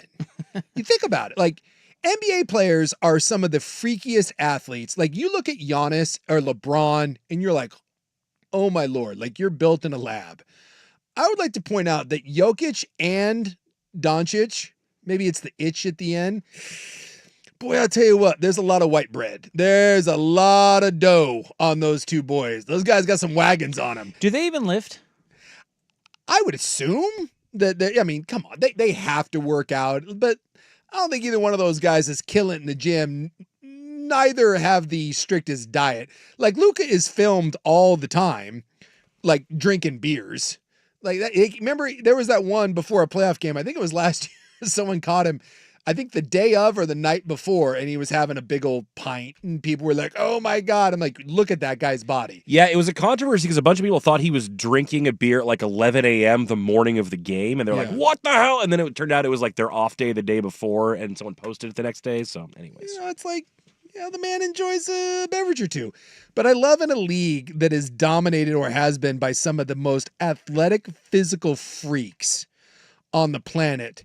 The last, 3 of the last 4 MVPs, you know, it's like Jokic, Doncic will win one eventually. I like that it's kind of some fat guys that don't run very fast. It's very weird. To make you feel a little better. Well, we love when if you saw, and Luka's a big guy. How tall is Luka? 6'7"? You know what they showed the other day was Luka coming off the court after a win and like dapping up Travis Kelce, who was at the game. Yeah. Luka's like bigger than Travis Kelce. Yeah. It's crazy. Yeah. Luka's I don't know how much he weighs because I think they lie about it, but dude, that guy is a effing tank. He just doesn't look very impressive. They have him listed at 6'7", 230. Okay, so he's 6'7", probably 255, 260. Can I ask a question unrelated? Yeah. And it was just popped into my head because Buck brought up Travis Kelce. What is the connection with Kelce and Mahomes down there? I mean, I know Mahomes he's a Texas guy. Yeah. I think it's just the nearest major NBA franchise, and it's like a cool event to go to. Yeah, that would be my guess. Because like who's the team in KC? Mahomes is a Texas guy. Yeah. Kelce's Cincinnati. He's an Ohio kid. So did Mahomes grow up a Cowboys fan? Is he? I would be my guess, being from Texas. I would assume he grew up a Cowboys fan, right? I mean, Texas guy through and through. Why wouldn't he have been? Well, I don't know. I got to tell you, I don't like this. What, these? Yeah, I don't. Especially the Kelces. They're kind of rubbing me the wrong way. They're at everything. Well, they're kind of hot right now. They are, and they're just. I don't know. Oversaturation. You're just getting a little too much Kelce. Well, there's certainly oversaturation of the Kelces. I'm talking more about when you're an athlete and you show up to another sports ball game. Yeah. They're down there cheering for the Mavs. You know, he's with Mahomes. They're cheering for the Mavs. Sure. Like, you got to be careful with that. Like, displaying your loyalty for the Mavs. Now, what happens if I don't know where Kelce's from. Are they maybe from Pennsylvania? I think he's a Cincinnati. Well, they both went to Cincinnati. I think they're Ohio kids or they're Midwest Okay, guys. well, what happens then when the Cavs? Well, you know what happens. Well, he's there rooting them on. That just happened. So they had a Jason Kelce night at the Cavaliers game, and they gave him a jersey and all that, and guess who was there hooping and hollering with the Cavs jersey? See, I just don't like it. Well, to your point, Isaac, when they showed Mahomes and Kelce recently at the game, they showed them separately, and everyone cheered for Mahomes, and then they booed Kelce because they're like, "You're not one of our fans." Yeah. Yeah, it's a weird thing. But like, this is kind of what sports has become. Is remember I said like kind of being a sports free agent, it's very freeing. All these guys now. Dude, if someone's like, hey, do you want to come and be front court and we'll give you a jersey and we'll roll out the red carpet for you? Everyone says yes. I mean, that's just kind of That's what we're doing. Yeah, Drake is like this. Drake's at and he's a big Raptors guy. He's that a Raptors. son of a gun's at every sporting event known to man. I know. I again, going to sporting events is one thing, but cheering for. I think there's a fine line in like showing that, hey, I'm really for the Mavs in this one, as opposed to just being at the game. Sure. No, I feel you. But it's. But maybe he can say, I'm just supporting Patrick. Yeah. And by the way, someone else points out, we got fat butt Doncic, we got fat butt Jokic. You know who now is the biggest fat butt? Patrick Mahomes. Dad bod Mahomes. Mahomes has a worse dad bod than any of them. I'm telling you, fat right now. Fat's in. Yep. Get yourself a gut. And remember, like it was a year or two ago, Luka was playing for his national team. And look it up, like look up Slim Luka. And he was playing for Slovenia, and he looked great. Like you could see, he had like arm definition. Like he had lost 20 pounds. He looked amazing. And it lasted for like 2 months. And then he showed up to the Mavericks and it was like, nah, back to being a pie wagon. And I love it. I love that he's just kind of a dad bod out there kicking people's asses. I am reading here Mahomes did grow up a Cowboys fan, and he is a fan of the NHL's Dallas Stars as well. Makes sense. He has followed them closely this year. All right, Club Audio, Michigan Man, next on The Fan. With your choice of select sandwich, nugs, fries, and a drink, Wendy's $5 Biggie Bag is your go-to. Your nugget wingman. Your hot and crispy fry co-pilot. Just like us. We're like the Bag Boys. What? Bag Boys, what you gonna do? What you gonna do when we bring your food? For a deal you can count on, bet on Biggie and choose wisely. Choose Wendy's. Bag Boys. U.S. price and participation may vary. Includes choice of JVC or crispy chicken sandwich with 4-piece nugs, junior fry, and small soft drink. Third-party delivery pricing may be higher. Life insurance. Why are you putting it off? Can't afford it? Too much hassle? Think you don't need it? There's lots of excuses for putting off life insurance. But if you weren't there, who would pay the mortgage and other bills? With Ethos, you could be covered in 10 minutes and boom, family protected. Ethos, fast and easy online term life insurance. Up to $2 million in coverage with no medical exam. Some policies as low as $1 a day. Answer a few health questions and get your free quote at getethos.com. That's getethos.com. Prescriptions require an online consultation with a healthcare provider who will determine if appropriate. Restrictions apply. See website for details and important safety information. Subscription required. Price varies based on product and subscription plan. Hey guys, did you know there's a generic form of Viagra that works just the same but is 95% cheaper? And you can get it online at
Mavericks were up by 16 at the end of the first quarter.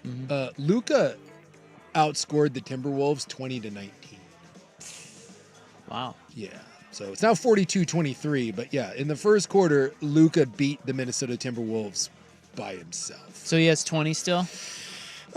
He's fallen off his 80-point pace. Yeah, we're 2 minutes here into the second quarter. Well, they're giving him a rest now, so that's tough. And Luka only has 20 points. All right. Unbelievable. Let me introduce you to a man. And I believe this in some weird way, this guy here is an example of why we're doomed. Okay? And we are doomed. I think we are. Yeah. I used to fight you on that. Yeah. That's funny. We've been together a long time. Yes, we have. We're an old married couple. They're those two guys from the Muppets. And I've always been somewhat of a cynic, but I always felt that... You had a lot of faith in humanity. I did, yes. In the end, I think humanity... Oh, country mouse, you're adorable. I really feel... In some ways, I still kind of feel this. Like, people are going to come through. Yeah. Humans... Yeah. They're good. Mm-hmm. You've always said that. In people's hearts, yes, we're good. And I feel like we're evolving, not devolving. Mm-hmm. I've always felt that. I don't feel that anymore. Join the club, man. I am now on your bandwagon. Right. Yeah. As a matter of fact, I had one of the smartest people I've ever known was my aunt, who passed away. I've told you about her. Mm-hmm. And she and I fought about this all the time. She was like, no, dude, you're an idiot. We are devolving.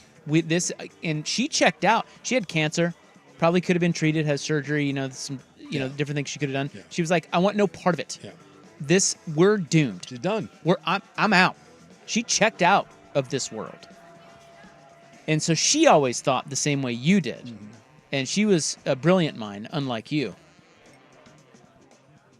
I'm not fighting that. Oh, no. I thought you were going to come at me with something. No. I like that you waited for the rebuttal. I was waiting for something. He gave me nothing. Hey, volley back, no lies detected there. Far from it.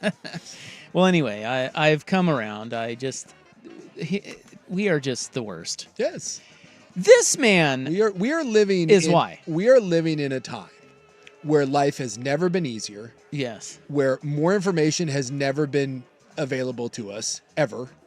It is the easiest time to be alive in the history of the world, and it's not even close. And look. And what I've learned, at least my belief, is that we are all spoiled, rotten idiots that don't know how to handle responsibility and power.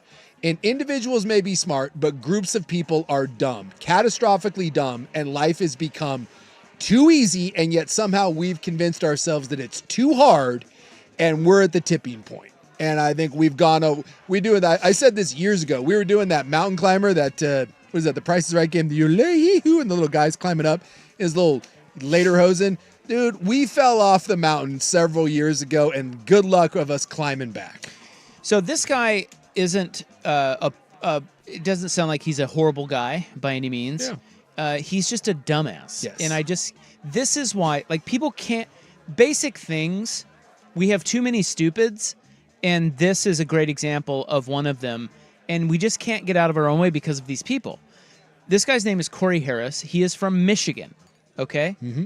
He has a suspended driver's license, and he is due in court. They are nice enough to have him on Zoom for his court appearance. Well, he can't drive. His license has been suspended, so they thought that Zoom would be an easier way for him to be able to have his court appearance where he wouldn't have to find a different way of transport to the courthouse. Very nice. Yes. His attorney is in the courtroom. It's a split screen Zoom call, 3 screens, him, the judge, and the courtroom with his attorney. And here is how that went. Assistant Public Defender Natalie Tate for Mr. Harris, who should be present in Zoom. Mr. Harris, are you driving? Actually, I'm pulling into my doctor's office, actually. So just give me 1 second. I'm parking right now. You stationary? I'm pulling in right now at this second. Yes, I am. All right. What are we doing? Your Honor, we are respectfully requesting an adjournment in this matter, up possibly 2 to 4 weeks if the court would allow. Okay. So maybe I don't understand something. This is a driving while license suspended, That is correct, Your Honor. and he was just driving, and he didn't have a license. Oh. That's what the charge is, Your Honor, yes. Oh. No, I'm looking at Yes. his record. He doesn't have a license. He's suspended, and he's just driving. That is correct, Your Honor. Hello? 1 minute, Mr. Harris. I don't even know why he would do that. So defendant's bond is revoked in this matter. Defendant is to turn himself into the Washtenaw County Jail by 6 p.m. today. Failure to turn himself in will result in a bench warrant with no bond.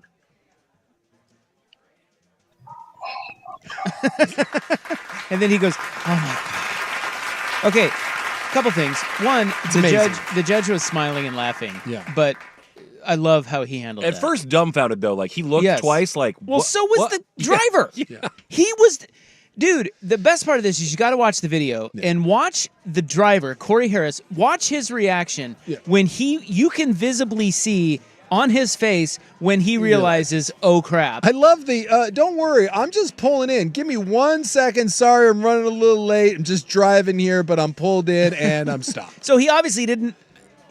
That That's guy's so dumb. He did not put two and two together that for a suspended license court hearing, you probably shouldn't be driving on And by the way, his attorney was filing a thing to dismiss the charges, so they didn't have to deal with this. All that idiot had to do was zoom in from anywhere else, anywhere in the world. Carmen Sandiego, that son of a bitch. You could have been anywhere. He had lots of options. He could have been late by a couple minutes, waited to pull in, say I'm in a parked car so I could get out of the house. He didn't have to turn his video on at all. He could say, I don't have a good connection. I can only do audio. Lots of things. Literally while driving. By the way, you can't zoom while driving, period. That's illegal too. What are you doing? The enormity of their stupidity is just overwhelming. And this is why. That's it. There's too many Corey Harrises out there. Yes. We're doomed. And I want you to know that man right there and tons of other millions of people like him make decisions that affect us every single day. 100%. They vote. These are the people that are on your juries. These are the people that are you're interacting with on a day-to-day basis. I'm sorry. But we're living in the wisest time in the world, and we're the dumbest human beings on the planet. Also, the attorney didn't seem to really get it until the judge was like, yeah, so he's driving, right? That's correct, Your Honor. This is a suspended license. Yes. And he was just driving. That's correct. I just love and by the way, we're going to send you to jail. And he's like, yeah, he goes, oh, no. Well, we talked about this. How many times people commit crimes and violent crimes and they film themselves? It's a horrible case. It is so sad, but he was a retired sheriff. He was a sheriff in California for like 40 years. And he moved to Vegas to retire. And he's riding his bike. And these two jackwagging kids steal a car, and then they videotape themselves running over bikers. They video it. And they run several people over, and they run this sheriff. They kill him. And they videotape it and uploaded the video to like YouTube. They're serving murder charges because they filmed themselves committing murder.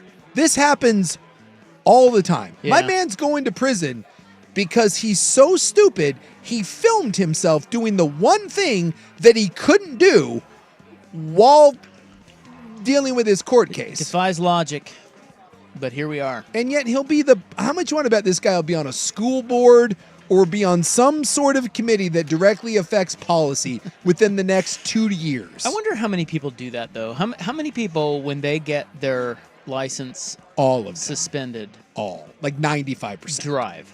Because look, and that's where this comes from. Yes. If you want it, because we used to play the game Defend the Indefensible. Yes.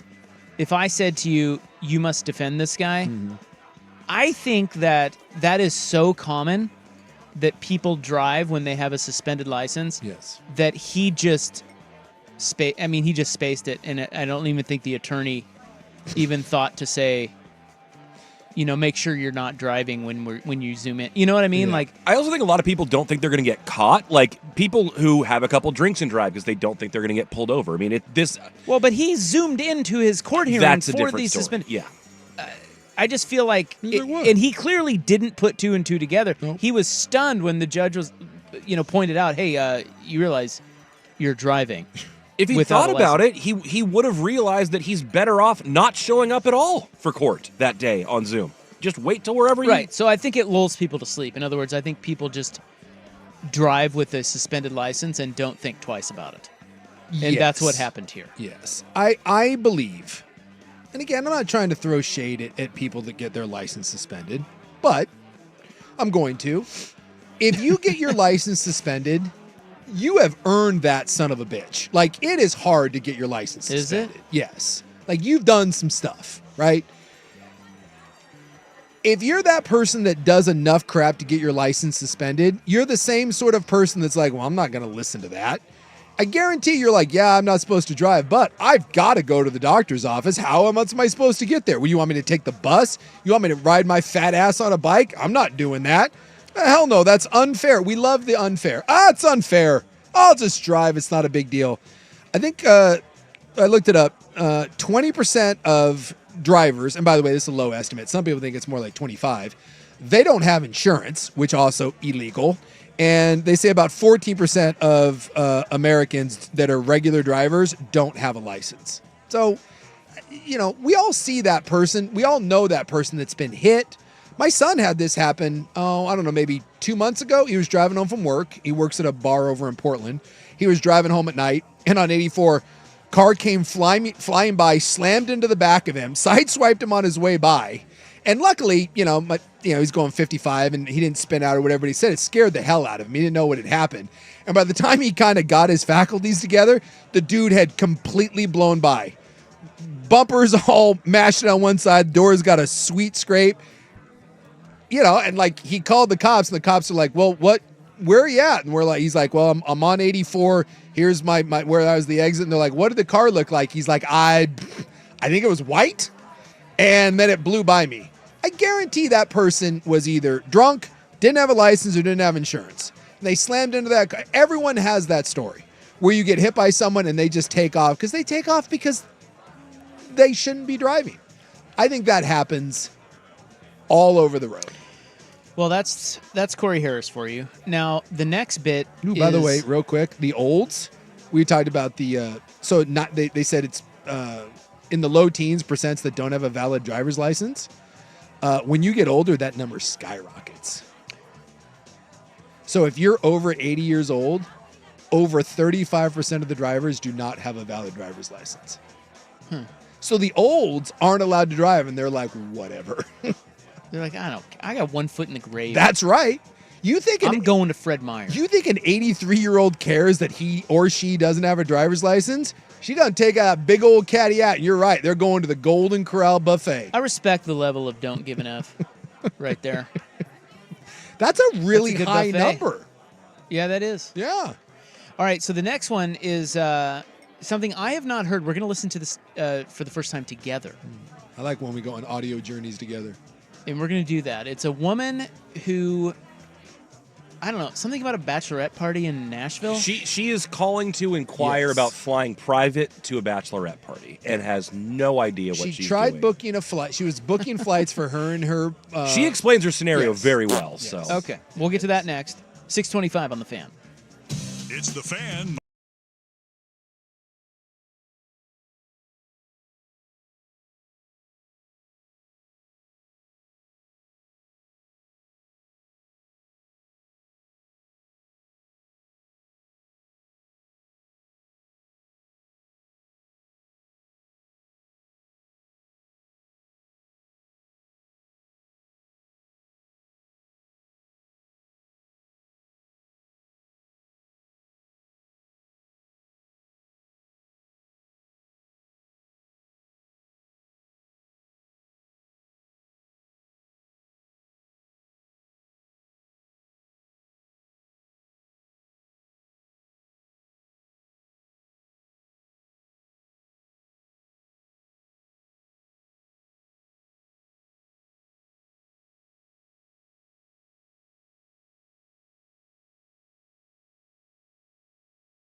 bachelor party lady of all time. But that break was like 6 seconds long. Yeah, it was short, for sure. I'm defending him on this one. Let's see. That Come on, was man. I got your back. That was 45. You know what? It was longer than you think. It was 2 minutes and 15 seconds. That felt short. And by the way, 2:15 is still short. It's still short. Am I going to have to put a pee bucket under here? I think you might. You need a shiwi is what you need. Yeah, I think you are going to have to. You have to get out the gate. Well, you got that Clorox, but they just What was the I had to squirt Ontario Smith? Yeah, the Whizzinator. That was the The Whizzinator. Whizzinator. Yeah, the Whizzinator. What was that? It was a fake penis. Yeah, prosthetic penis. It's a prosthetic penis drug filled test out of. with clean urine. You just need like a Gatorade bottle. God, Dorito man. bags work in a All I'm pinch. trying to do is go to the bathroom. Well, what are you going to do? Why do you have to Pee go on me? so much? Like, How I don't old know. are you? You need Flomax. You need the Joe Theismann. You need Beta Flomax. Well, I drink a lot of water. Well, you apparently you got a weak bladder wall or something. You're an old man. You and my grandpa going every 8 seconds.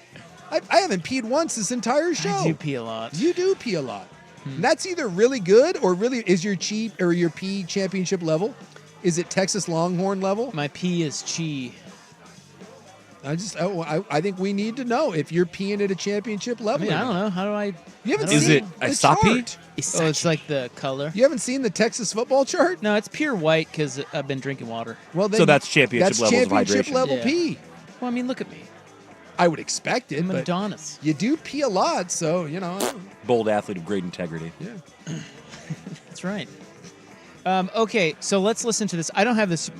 Oh, no, I do have it. Okay, minute 45. It's right here on my page. I'm going to play it for you. Yeah, it's a lady trying to book a private flight for her and her friends at a bachelor party to eat gummy penises and drink out of gummy penis straws. Nashville's like the... yeah, it's where all the gals Isn't Nashville like the bachelorette party capital of the United States? Probably. It's the Besides Vegas? It's the main party place for hot girls. And this comes to us from Amalfi Jets, which is a private jet charter company, and they had this on their TikTok. Okay. On their TikTok. Oh, wow. Okay. Amalfi Jets, this is Colin.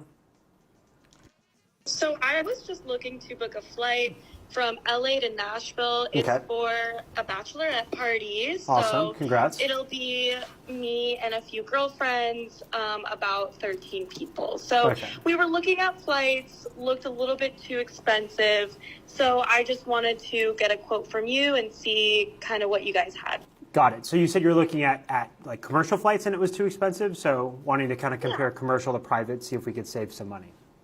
Yeah, so I was just looking at American flights. Okay. And a little bit too expensive. I think they were like $400. Got it. So they were just like $400 round trip. Is that round trip? I'm assuming, right? You said you had 13 people, so you're looking at spending $5,000 total to get from LA to Nashville. So we wanted to compare the $5,000 versus chartering a private jet from LA to Nashville. Correct. Got it. Okay. So our pricing specifically for 12 people, we would need something like a Gulfstream G4. I'd probably recommend something like a G5. It's a little bit larger, a little bit more comfortable. It will have a private flight attendant on board. From LA to Nashville and back, you're looking at about $80,000. So 100% going to be more expensive than American Airlines economy. That said, there's another kind of private, I guess they're kind of a public company, that I could recommend that would likely be cheaper than American if you wanted to check them out. I can give you the name of the company if you want to write it down. That's okay. I think if you have, we'll just go with your cheapest jet. Okay. What? Yeah, the cheapest jets. Wait. What? Yeah, he basically is like, I gave you the cheapest that you could do this for, and it was the 80,000. But wait, okay, first of all, I'm going to go ahead.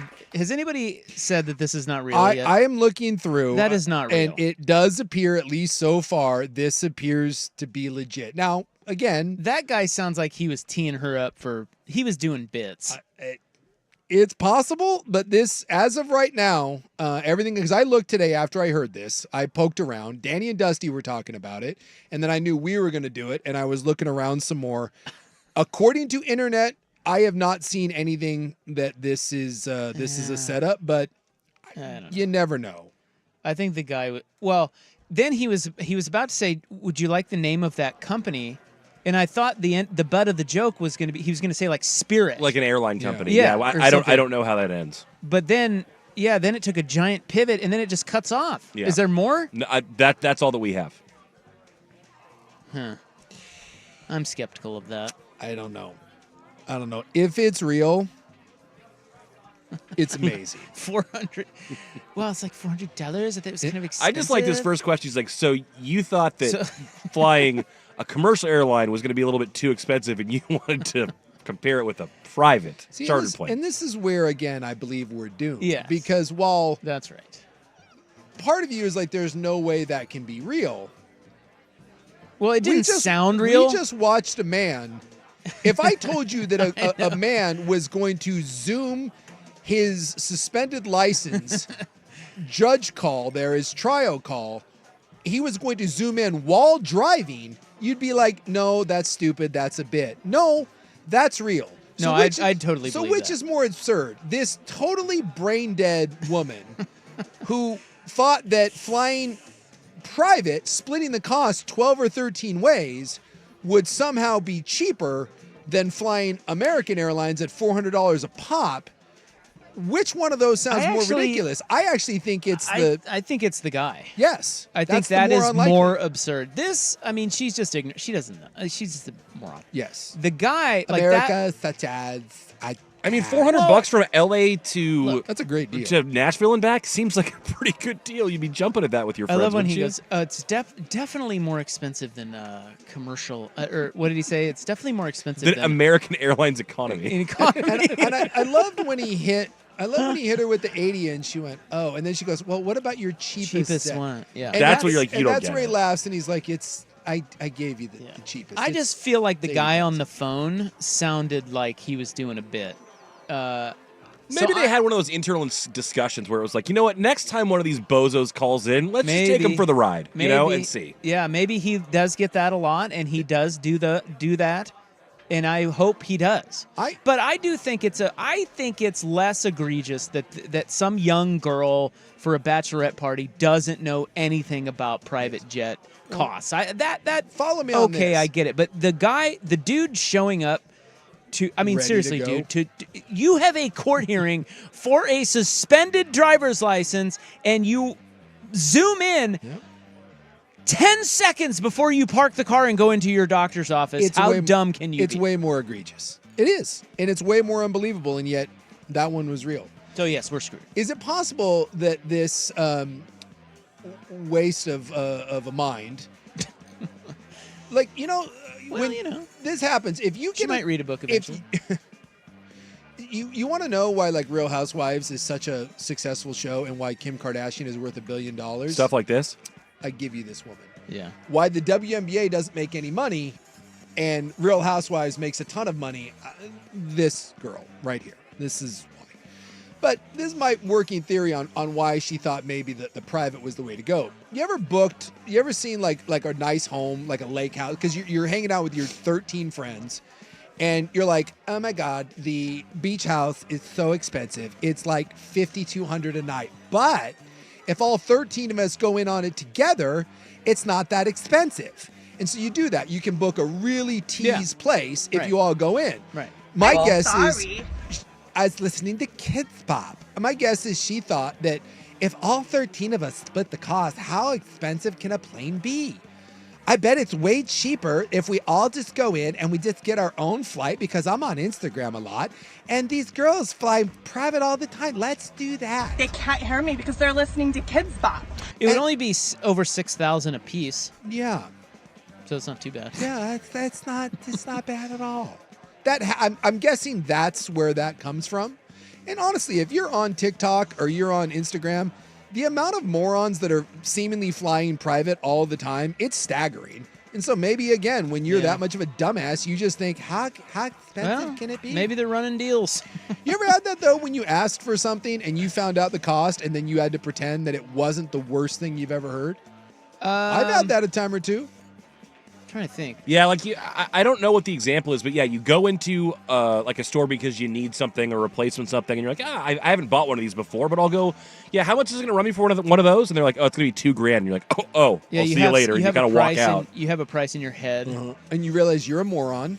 And then you have two choices: either admit that you're just a poor loser that can't afford to be in here, and you're ignorant, or you try to play it off like, oh yeah, let me look around, and then you sneak out. I remember mine very vividly. You know, it's either Peter Lick or Peter Like. If you've ever been to Hawaii, Vegas, New Orleans, he's a big famous photographer. You've seen his work. He has those photo galleries. There's one in Bend. Like any of those cities, you will see I think it's Lik. And I don't know how to pronounce. Fine art photography. Yeah. Is that Lick? I don't know. He's like Australian or New Zealand. I guarantee you will see his photos. My chiropractor. Did you say like? Like. I mean, if he's Australian or New Zealand, I'm guessing that's how it is. My chiropractor has one of his pieces up in his office, and he has signature frames. They're beautiful photos. They're amazing. And I love photography. I love works of art. And years ago, we were in Hawaii. And that was our Christmas, and I thought to myself, what the hell? What if I splurge for a Christmas present? I'm gonna buy myself one of these. I want one. And there was this beautiful one. I think it was these red. It was a willow trees, the white birch trees, but with like red foliage. And I think it was called like Rouge, because each one of them has names. And I was like, oh my God, I love. Rogue. It's called Rogue. You can look it up. Look up Peter Lick Rogue. This is the photo. And I was blown away by it. And I was like, oh my God, I want this. Oh, yeah, I've seen that. Yeah, right? I'm like, nice. I want this photo. And I thought, okay, this is going to be expensive, but I'm like, it's okay. What were you thinking? I was thinking probably $3,000. Oh. I was thinking $2,500 to $3,000. Because I know the framing on those is pretty expensive, right? I was like, all right, I've never been in one of these galleries before. I was thinking a couple grand, and I was like, I'm just going to screw it. I'm going to do it. I'm going to splurge. I've never done anything like this. Screw it and do it. Chew it and do it. And the lady was like, oh, it's a fine choice. She goes, it's limited, and we don't have many of these left. And I guess the way his pricing works is he only does like a certain number of each one. And when you get down to the end, the price goes up. It's cheaper if you buy them when they first come out. And apparently this one was winding down. And I was like, I love this. I'm like, screw it. I want this. And she was like, I'll take it. I don't know. I don't care how much it costs. I was full on doing that. I was like, you guys ship, right? She goes, yeah. She goes, we offer this shipping. And I was like, I was full go, dude. I was full steam ahead. And that son of a can I guess? She came around the corner. You're saying 3,000? I was thinking between 25 and 3, maybe at the worst. I bet she came back with 60 G's. No, it wasn't 60. But she came back with shipping and acted like she was giving me a deal. $29,000 US dollars. US dollars. Wow. 29, and acted like I was getting in at a great time because the price could go up. So you got it right. I was embarrassed. I really was. I felt like an absolute. So what'd you say to her? Schmuck. Well, let me think it over for a while. Yeah. Oh, you got to take this call. I'll be right back. I came clean. You did. You're like, I can't afford that. I was embarrassed. Have you heard my radio show? I don't make that kind of money. Yeah. I was really just kind of, I was embarrassed, and I just said, I'm sorry. I'm like, I was way off. I didn't. And then when I asked, like, is there Was she cool about it? She was okay. Stuffy fine art dealer. She was hot. That's a bonus. And when I asked if there was anything more in my price range, and then she asked me what my price range was, and I just was like, you know what? I was like, it's probably better if I go across to Maui Gyms. And I just buy some sunglasses. Do you sell any nice poster prints? I frame one of those up myself. You know how sometimes you see art in like just random restaurants or something? Yeah. And it's got prices on it? because it's just a local artist or somebody who's friends with like the owner or something. Yeah. They hang their art and they sell it out of there. Mm-hmm. You ever see that? Yeah, all the time. You go check the prices on that? It's stupid. It's ridiculous. Like I'm eating an omelet and you're like, hey, I got an extra $700 to spend. What about this? It's like, how do you even come up with that? I don't know. And now I've learned my lesson in that I walk into these art galleries and I love them. Every city I go into, I love them. I love to go look. I never even ask the price because they're always on the main drag. They're always the same looking pieces. And I understand that in no way can I afford one. And so I don't even ask, but I do like to go in and look. But the one time I had the balls to be like, hell yeah, I'm going to splurge. That son of a gun hit me over the top. And I like to think deep down she knew and wanted to embarrass me. And guess what? Mission accomplished. She probably got right on the horn with Peter Locke. Said, you'll never believe this. This dumbass. And by the way, this person's right. The Vancouver Fort text line, man, a phone line long enough, it'll happen to you. I bet that's true. It doesn't matter what you're doing. You're answering phones, whether it be a private jet company, it doesn't matter where it is, that's going to happen to you. I'm not talking about the art thing. I'm talking about, we're back to the bimbo. Yeah. Oh my God. Hey, I think we really got to go. Can I go pee this time, or is it? No. I mean, do I have to rush back? God. All right, stay there. We'll be back. Here's Buck. Now